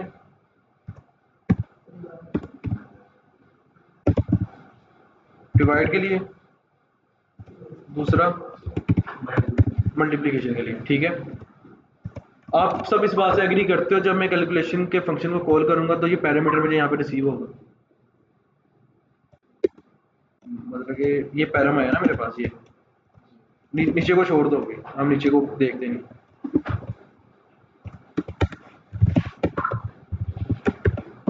पहले उनको कॉल करनी पड़ेगी ना, कौन सा पैरामीटर जो हाँ, ये देखो, अब मैंने जब ऐड पे क्लिक किया, फाइल मैंने सेव नहीं की, वही वाला काम हुआ। ऐड पे क्लिक किया, ऐड आया, सब्ट्रैक्शन पे किया, सब आया, डिवाइड भी आया, मल्टीप्लाई भी आया। ठीक है, अब सिंपल सा करना कुछ नहीं है, अभी भी हमने वही वैल्यूज लेनी है। ठीक है, पैराम आ रहा है हमारे पास, यहाँ पे हमें कंडीशन लगा दो, आउटपुट का जो वेरिएबल है नहीं देखना, if val1 is equal to, strict checking कर लेते हैं ना, उसकी डबल इक्वल टू कर लेते हैं। चलो अगर तो मुझे ऐड आ रहा है तो मेरी आउटपुट क्या होगी, ये देखो, ये आउटपुट को मैं यहाँ पे ले लेता हूँ। ठीक है, अब मैं आउटपुट को भी फिलहाल रखता हूँ ये इस तरह, और ये आउटपुट का ना एक मैंने वेरिएबल ले लिया था, वेर, अभी म्यूटेबल है ना, चेंज कर रहा हूँ नीचे जाके उसे, अभी इनिशियली क्या 0 है। ठीक है, अगर वैल इज इक्वल टू ये आ रहा है तो मैं ये कर दूंगा। ठीक है, तो जरा फॉर्मेट कर लूँ, समझ आई इसकी। अगर तो मेरे पास क्या आ रहा है, सब आ रहा है, मैं क्या कर दूंगा, माइनस कर दूंगा। अगर तो मेरे पास डिवाइड आ रहा है, मैं डिवाइड कर दूंगा। अगर तो मेरे पास मल्टीप्लिकेशन है तो मैं मल्टीप्लाई कर दूंगा, और एंड में मैं अपना डॉक्यूमेंट रिटर्न कर दूंगा। ठीक है, और एक इफ वैल नहीं है, ये हमारा पैराम है, वैल्यू को हम नीचे कर रहे हैं ना, ये आई समझ। अब अगर तो पैराम मेरा ऐड आ रहा है तो प्लस कर देगा, माइनस आ रहा है तो माइनस कर देगा, डिवाइड आ रहा है डिवाइड कर देगा, मल्टीप्लाई आएगा तो मल्टीप्लाई कर देगा। अब मैं यहाँ पे आता हूँ, 5 3 ऐड कर दिया, सब्ट्रैक्ट कर दिया, डिवाइड कर दिया, मल्टीप्लाई कर दिया, हवाई चस।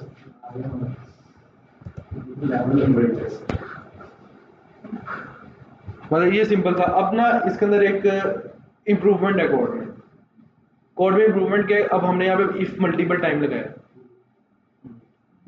ठीक है, अब जो मैं चैट जीपीटी ने एग्जांपल दी थी ना, इसने बड़ी अच्छी एग्जांपल दी थी। इसने क्या किया था, यहाँ पे आके इसने ना स्विच केस बना दिया। ठीक है, अब मैं इसको स्विच केस को यहाँ पे आपको करवा के दिखाता हूँ। ये तो हमारे पास ये थी हमारी बेसिक अप्रोच जो हमने इफ के साथ की। ठीक है, अब स्विच केस क्या है हमारे पास, ये वाला स्विच नहीं है। ठीक है, आपने लिखना है स्विच, अब आपके पास जो सा पैराम आ रहा है हमने इसको पैराम एक देना है, ये ध्यान से देखना है, ये इफ एल्स के अलावा एक स्विच केस भी हमारा। ठीक है, पैराम रिसीव हो गया हमें, कोलन यहाँ पे आ गए। अगर तो हमारा केस इसी तरह ना, केस अगर हमारा है, ये देखो इस तरह ना, अब इसमें मल्टीपल हम अपने केस डिफाइन करेंगे। ठीक है,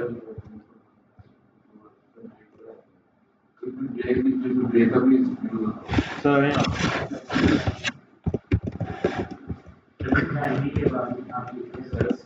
केस आ गया। अगर तो मेरा केस है कौन सा, ऐड का, तो मेरा क्या चलेगा यहाँ पे, ये। ठीक है, अगर तो मेरा केस है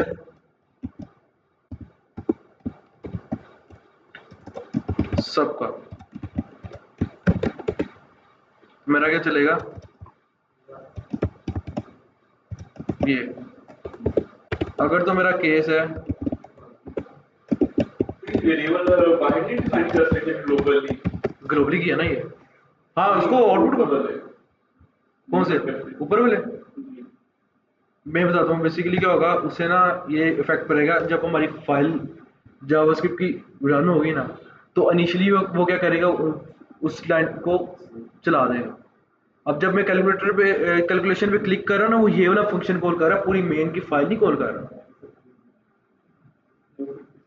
मैं बताता हूँ, एक मिनट, ये पहले कर लें फिर आगे करते हैं। आगे अब ये मेरे पास डिवाइड का केस है। डिवाइड के केस में क्या होगा, डिवाइड कर लेंगे हम। ठीक है, अगर तो हमारा इस केस होगा,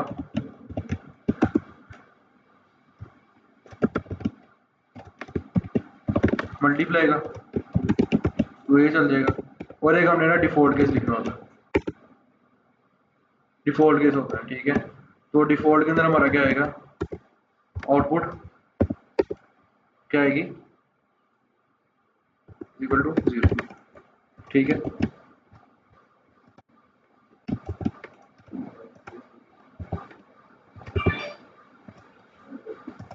कोई केस नहीं चला इसमें हमारा, हमने मिस्टेक की है, हमने ब्रेक करना होता है यहाँ पे।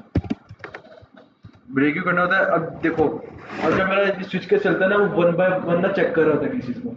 अगर तो मेरा ऐड का केस आता है ना, तो मैंने वहीं पे उसको रोक देना, टर्मिनेट कर देना वहाँ पे। तो उसके लिए क्या यूज़ करते हैं, ब्रेक। मतलब कि आउटपुट आई ना यहाँ पे, मैंने यहाँ पे कर देना ब्रेक, बस इससे आगे नहीं जाना। पहले एंड की वैल्यू यानी कि वो रन करेंगे, उसके बाद उससे हाँ, अब देखो इसका फायदा क्या हुआ है, अब वहाँ पे इफ एल्स से भी तो हमारा काम हो रहा था,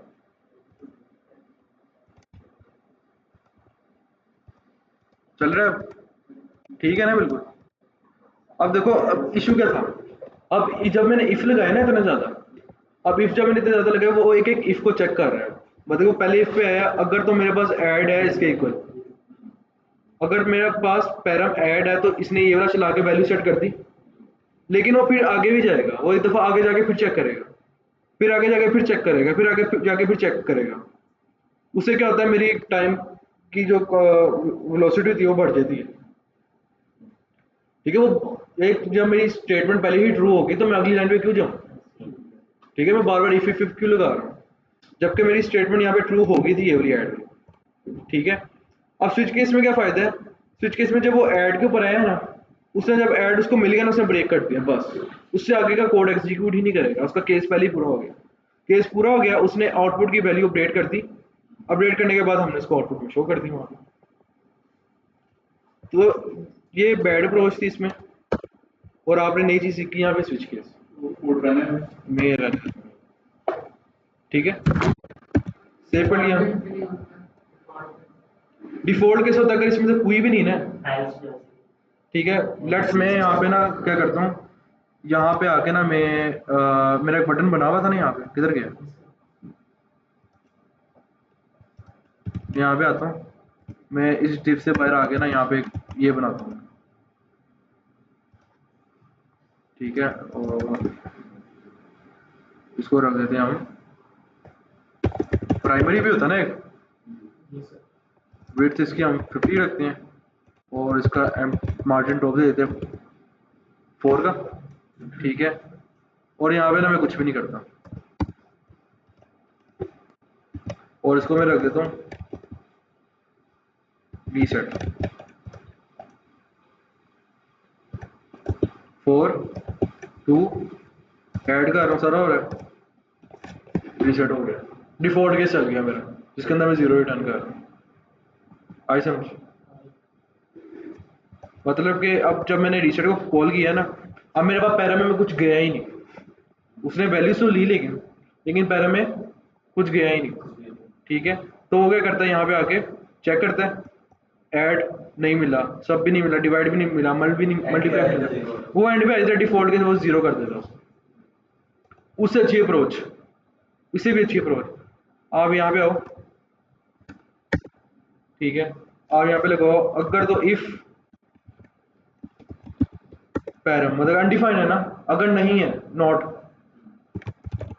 तो आउटपुट नहीं, यहाँ पे नहीं एप्लीकेबल होगा, तो क्योंकि हम रिटर्न नहीं ना कर रहे वहाँ पे, ठीक है। ये आपका ये केस चलेगा, ठीक है। कोई क्वेश्चन नहीं समझ, मतलब कि जावास्क्रिप्ट समझिए कि काम किस तरह कर रही है, मतलब कि आपके वो वेरिएबल्स वगैरह हमने डिफाइन करना सीखे, इफ एल्स सीखा, स्विच केस सीखा, अब वो किस तरह से काम कर रही है आपने चीज़ देखी, अब समझ आई ना इसकी। इसमें से कोई क्वेश्चन वगैरह हो तो पूछ लें आप लोग, बस ध्यान से फाइल सेव करना ना भूल। जब मैं ना देख रहा हूँ वो नीचे बटन मुझे शो हो रहा है, अभी तक मैंने कब का रिमूव कर दिया हुआ है, मैंने कहा पता नहीं बटन लगा हुआ है, फिर मैं बार बार जाके सेव कर रहा हूँ। मैं मेन की फाइल को सेव कर रहा था, मैं इसके ऊपर आके इसको सेव नहीं कर रहा ना, कोड भी मेरा ठीक है, सब ठीक है, चल नहीं रहा।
लिख रहे हो?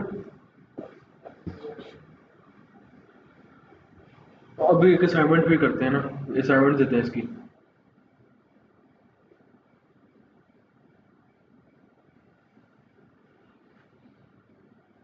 आप लोगों ने ना टिक टैक टॉय गेम बना के लानी। नहीं वो वाली नहीं, स्टोन पेपर सीजर वाली, ठीक है? Stone paper scissor. वही के साथ सर। आपके कंप्यूटर की आउटपुट होगी स्टोन पेपर सीजर की, आपने गेम बना दिया।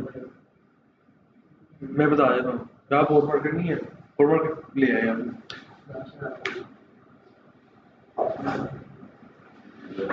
ठीक है सर।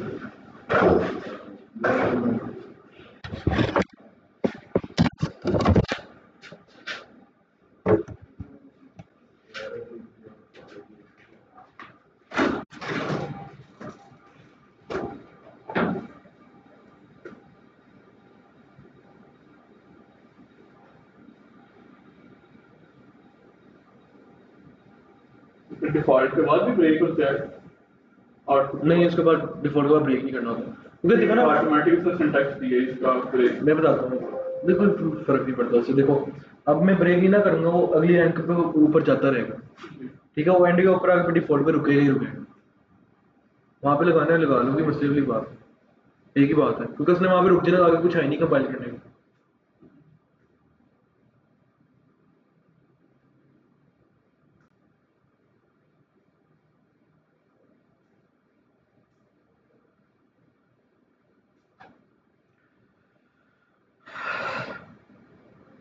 यहाँ पर मेमोरी में स्ट्रिंग पास करना तो कोटेशन में लिखेंगे सॉरी, आउटपुट डिफॉल्ट 0, और यहाँ पे हमने स्ट्रिंग पास करना डिफॉल्ट में 0 दिया ना आउटपुट, हाँ आप स्ट्रिंग पास कर दोगे, मसला नहीं तो होगा। हम स्ट्रिंग पास करने के सिंपल टेक्स्ट लिखेंगे या कोटेशन में लिखेंगे? आप यहाँ पे कुछ भी लिख दो, आउटपुट में कुछ भी लिख दो, यहाँ पे वो यहाँ पे आके शो कर देगा। वो रूल तो नहीं कि स्ट्रिंग पास करने के लिए कोटेशन में लिखना है, इन्वर्टेड कॉमास में इन्वर्टेड कॉमा आप यहाँ पे स्ट्रिंग आगे पास करा दो, भैया आपकी वैल्यू नहीं चाहिए। वही इन्वर्टेड कॉमास में लिखेंगे। लेकिन ये आपका केस चलेगा ही नहीं कभी डिफॉल्ट।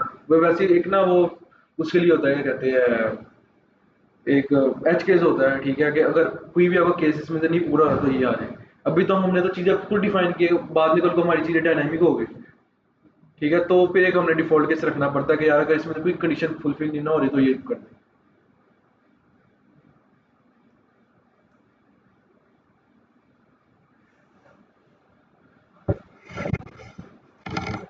लेकिन जब रिएक्ट करोगे, रिएक्ट के अंदर आपकी चीज़ें नहीं होगी, डॉक्यूमेंट और गेट एलिमेंट पे आईडी, बाकी आपको एफएल्स वगैरह सारी ये चीज़ें होगी, वो चीज़ें नहीं होगी।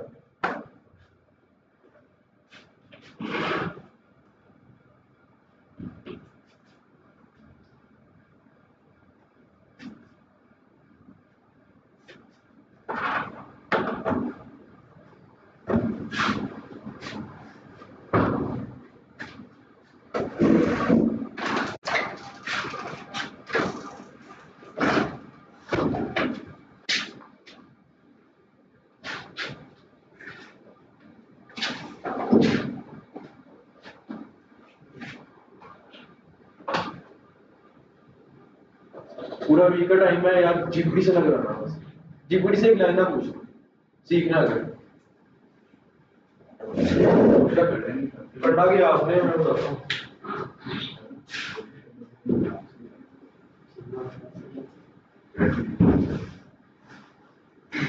जो नहीं करके लाएगा उसको ठीक करेगा।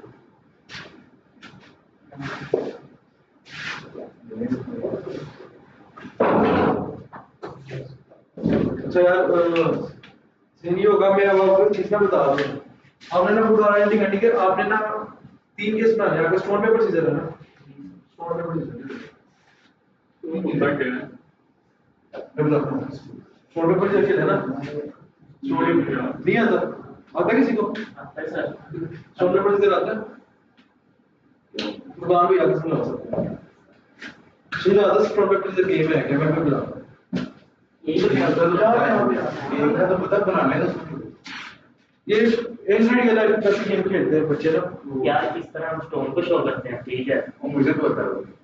इस तरह पेपर को शो करते हैं, इस तरह सीजर को शो करते हैं, ठीक है। स्टोन सबसे पावरफुल होता है, कह लो अगर पेपर आ जाएगा वो उसे कैप्चर कर लेगा, तो पेपर वाला जो होगा यूजर वो जीत गया। अगर सीजर आ जाएगी तो स्टोन सीजर को तोड़ सकता है, तो स्टोन वाला विन कर लेगा। उसके बाद तीसरा केस कौन सा था? स्टोन पेपर सीजर है ना, वो पेपर और सीजर।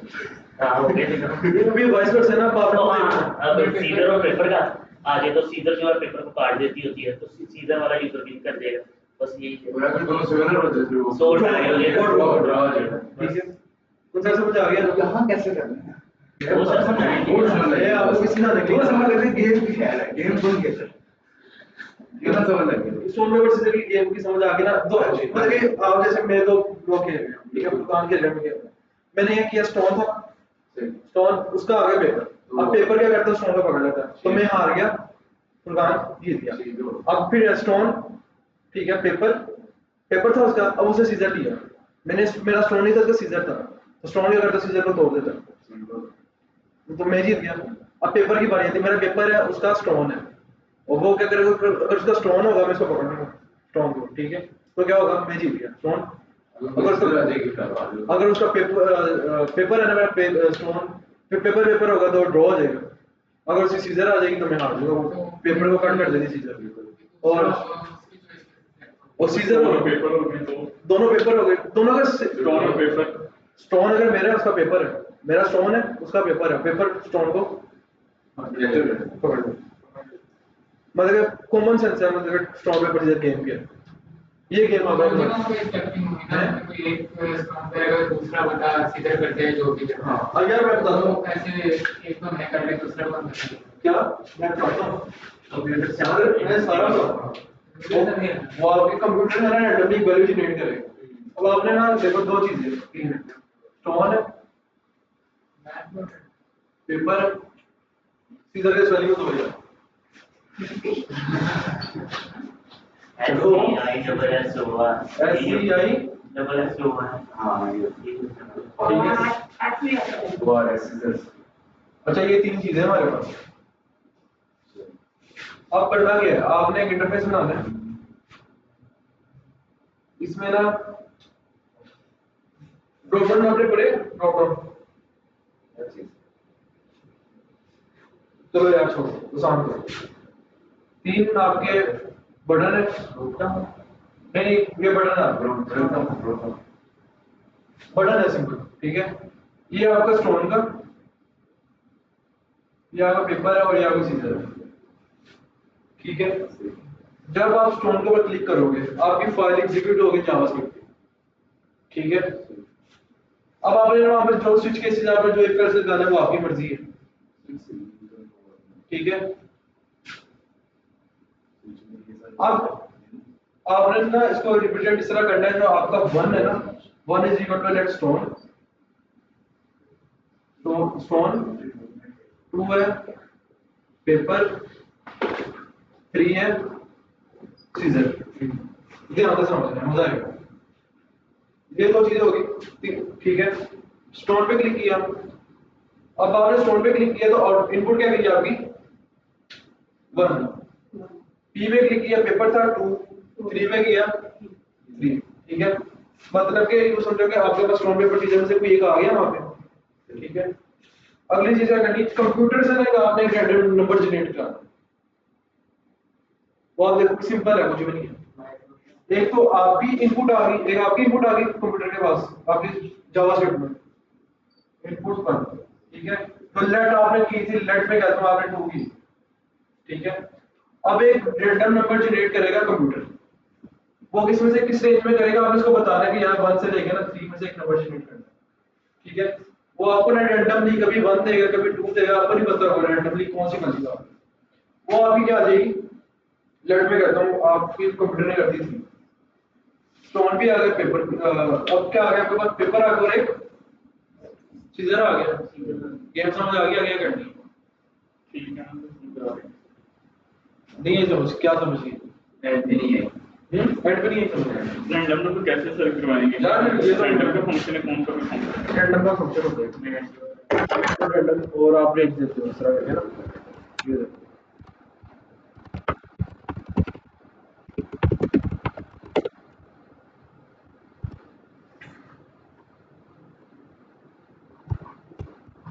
ये देखो, मेरे ख्याल से 5 नंबर मैथ इस तरह होता है, किस तरह होता है, मैथ डॉट रैंडम, ठीक है, 0 to 2 3 होगा। चलो देख लेते हैं, कंसोल डॉट लॉग नंबर, ठीक है। इसको एक और चीज लगनी है, ये ना कोई भी इसमें से नंबर जनरेट करके दे रहा है, मैं इसको जीपीटी से कर लेते हैं यार, generate number from 1 to 3 in JS in math dot float आपने यूज करना है, ये आपको ना एक नंबर दे देगा, कोई भी एक रैंडम, ठीक है। ये आपको हर बार कोई नया नया नंबर मिलेगा, ठीक है। 3 3 1 2 कुछ भी देगा, वो उसकी मर्जी है कंप्यूटर की, ठीक है। अब 2 बार बार दे रहा है, 3 दे रहा है, ठीक है। अब ये कोई भी आपको ना रैंडम नंबर देगा।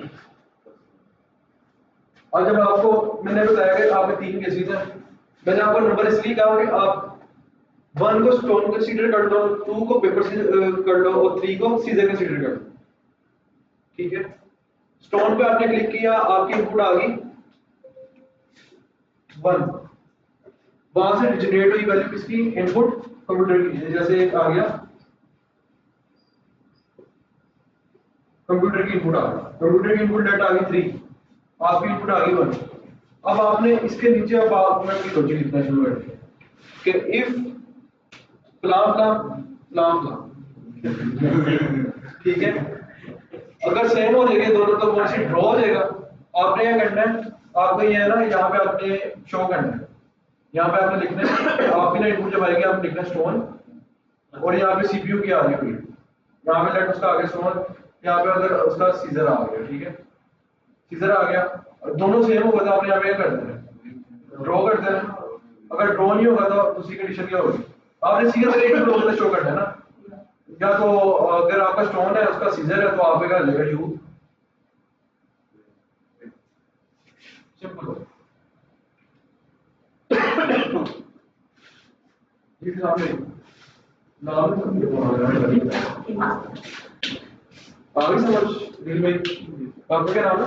उमर भाई, आपको आ गई है? बस करने खोजेगा, वीक है बहुत, बहुत टाइम और बहुत लग नहीं रहा, लग नहीं रहा हमारी इनपुट आई है और कंप्यूटर की नहीं है, इनपुट की, कंप्यूटर की इनपुट आप तो फिर हम स्टोन वर्सेस सीजर ये हम माइंड में करते हैं। हाँ, अगर इसकी 1 है तो स्टोन है, कंप्यूटर की क्या सीजर है। अगर कंप्यूटर जनरेट रैंडमली करेगा, हमें नहीं पता वो क्या वैल्यू जनरेट कर रहा है, आपने जो लॉजिक लिखी इसके अंदर लिखनी है, हो जाएगा फिर काम भी। स्टोन पेपर सीजर आपने वैसे ही किया हुआ लेकिन एचटीएमएल के साथ नहीं किया, हो जाएगा। चलो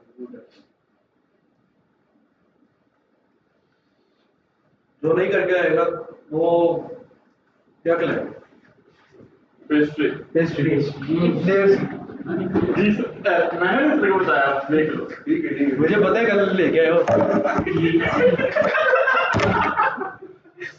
मुझे पता कैसे चला, मुझे नहीं पता है किसने मंगवाई है, फिर बाद में पता लगा, आज मैं नीचे जाके बैठा क्लास ले रहा ना नीचे स्टूडेंट की, 7 डब्बे पड़े हुए लेयर्स, मैं तो शराब साहब लेके आए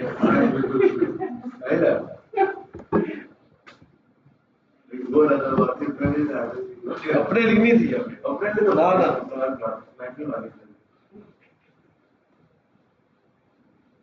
सर ने वही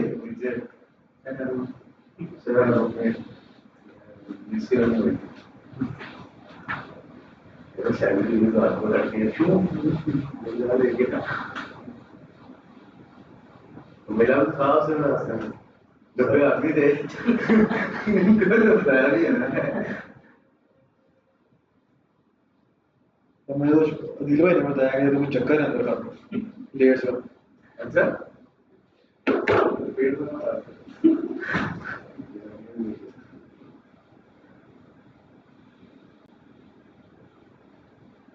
मेरा बाहर की बात चल गई विलेज की पेशी है ये क्योंकि उधर बाहर भी चल गया ना विलेज की पेशी है ये और जीपीडी का कोड मुझे पता लग जाता है मेरा ये खासियत है। हाँ बिल्कुल मेरे डाटा साइंस की कोई स्टूडेंट है वो असाइनमेंट ले गई जीपीडी से वो मैंने कोड दे के बता दी जीपीडी की मैंने बैठा के फिर पूरा कोड फिर स्टार्ट से लिखवाया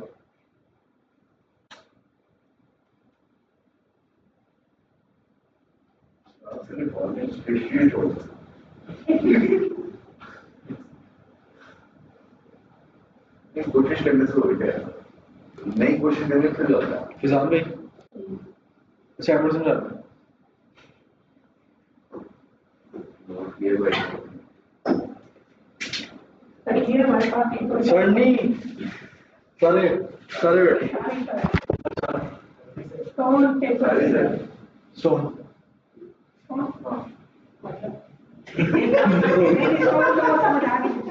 अच्छा ये हमारे पास एक 50 है इसको हमने एक इनपुट कंप्यूटर की तरफ से आएगी और एक इनपुट हमने को देगी कहाँ से आएगी कहाँ से ये जीएस में से आएगी जेएस आएगी नहीं हम जब लिखेंगे प्रोग्राम इनपुट आएगी कहाँ से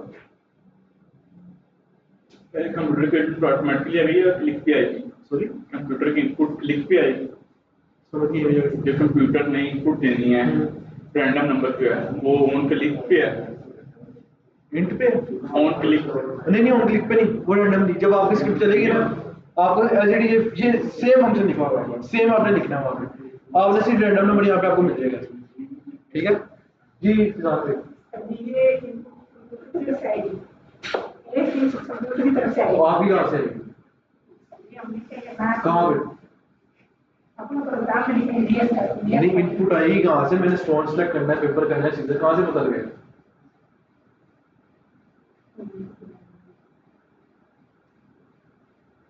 लाभ मेरे साथ जाती कर रहे हैं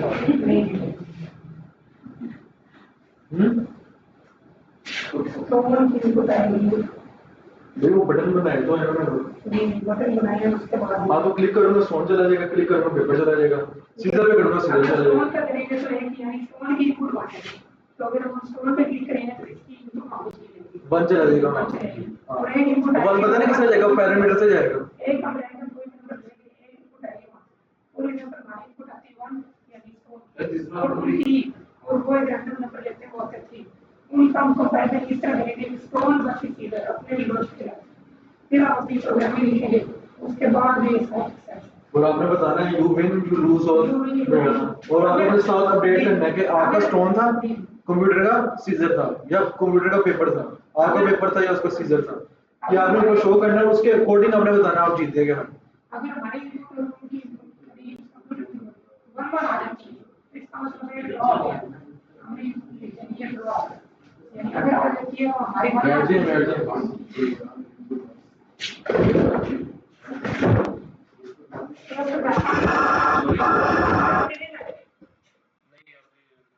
असाइनमेंट हो गया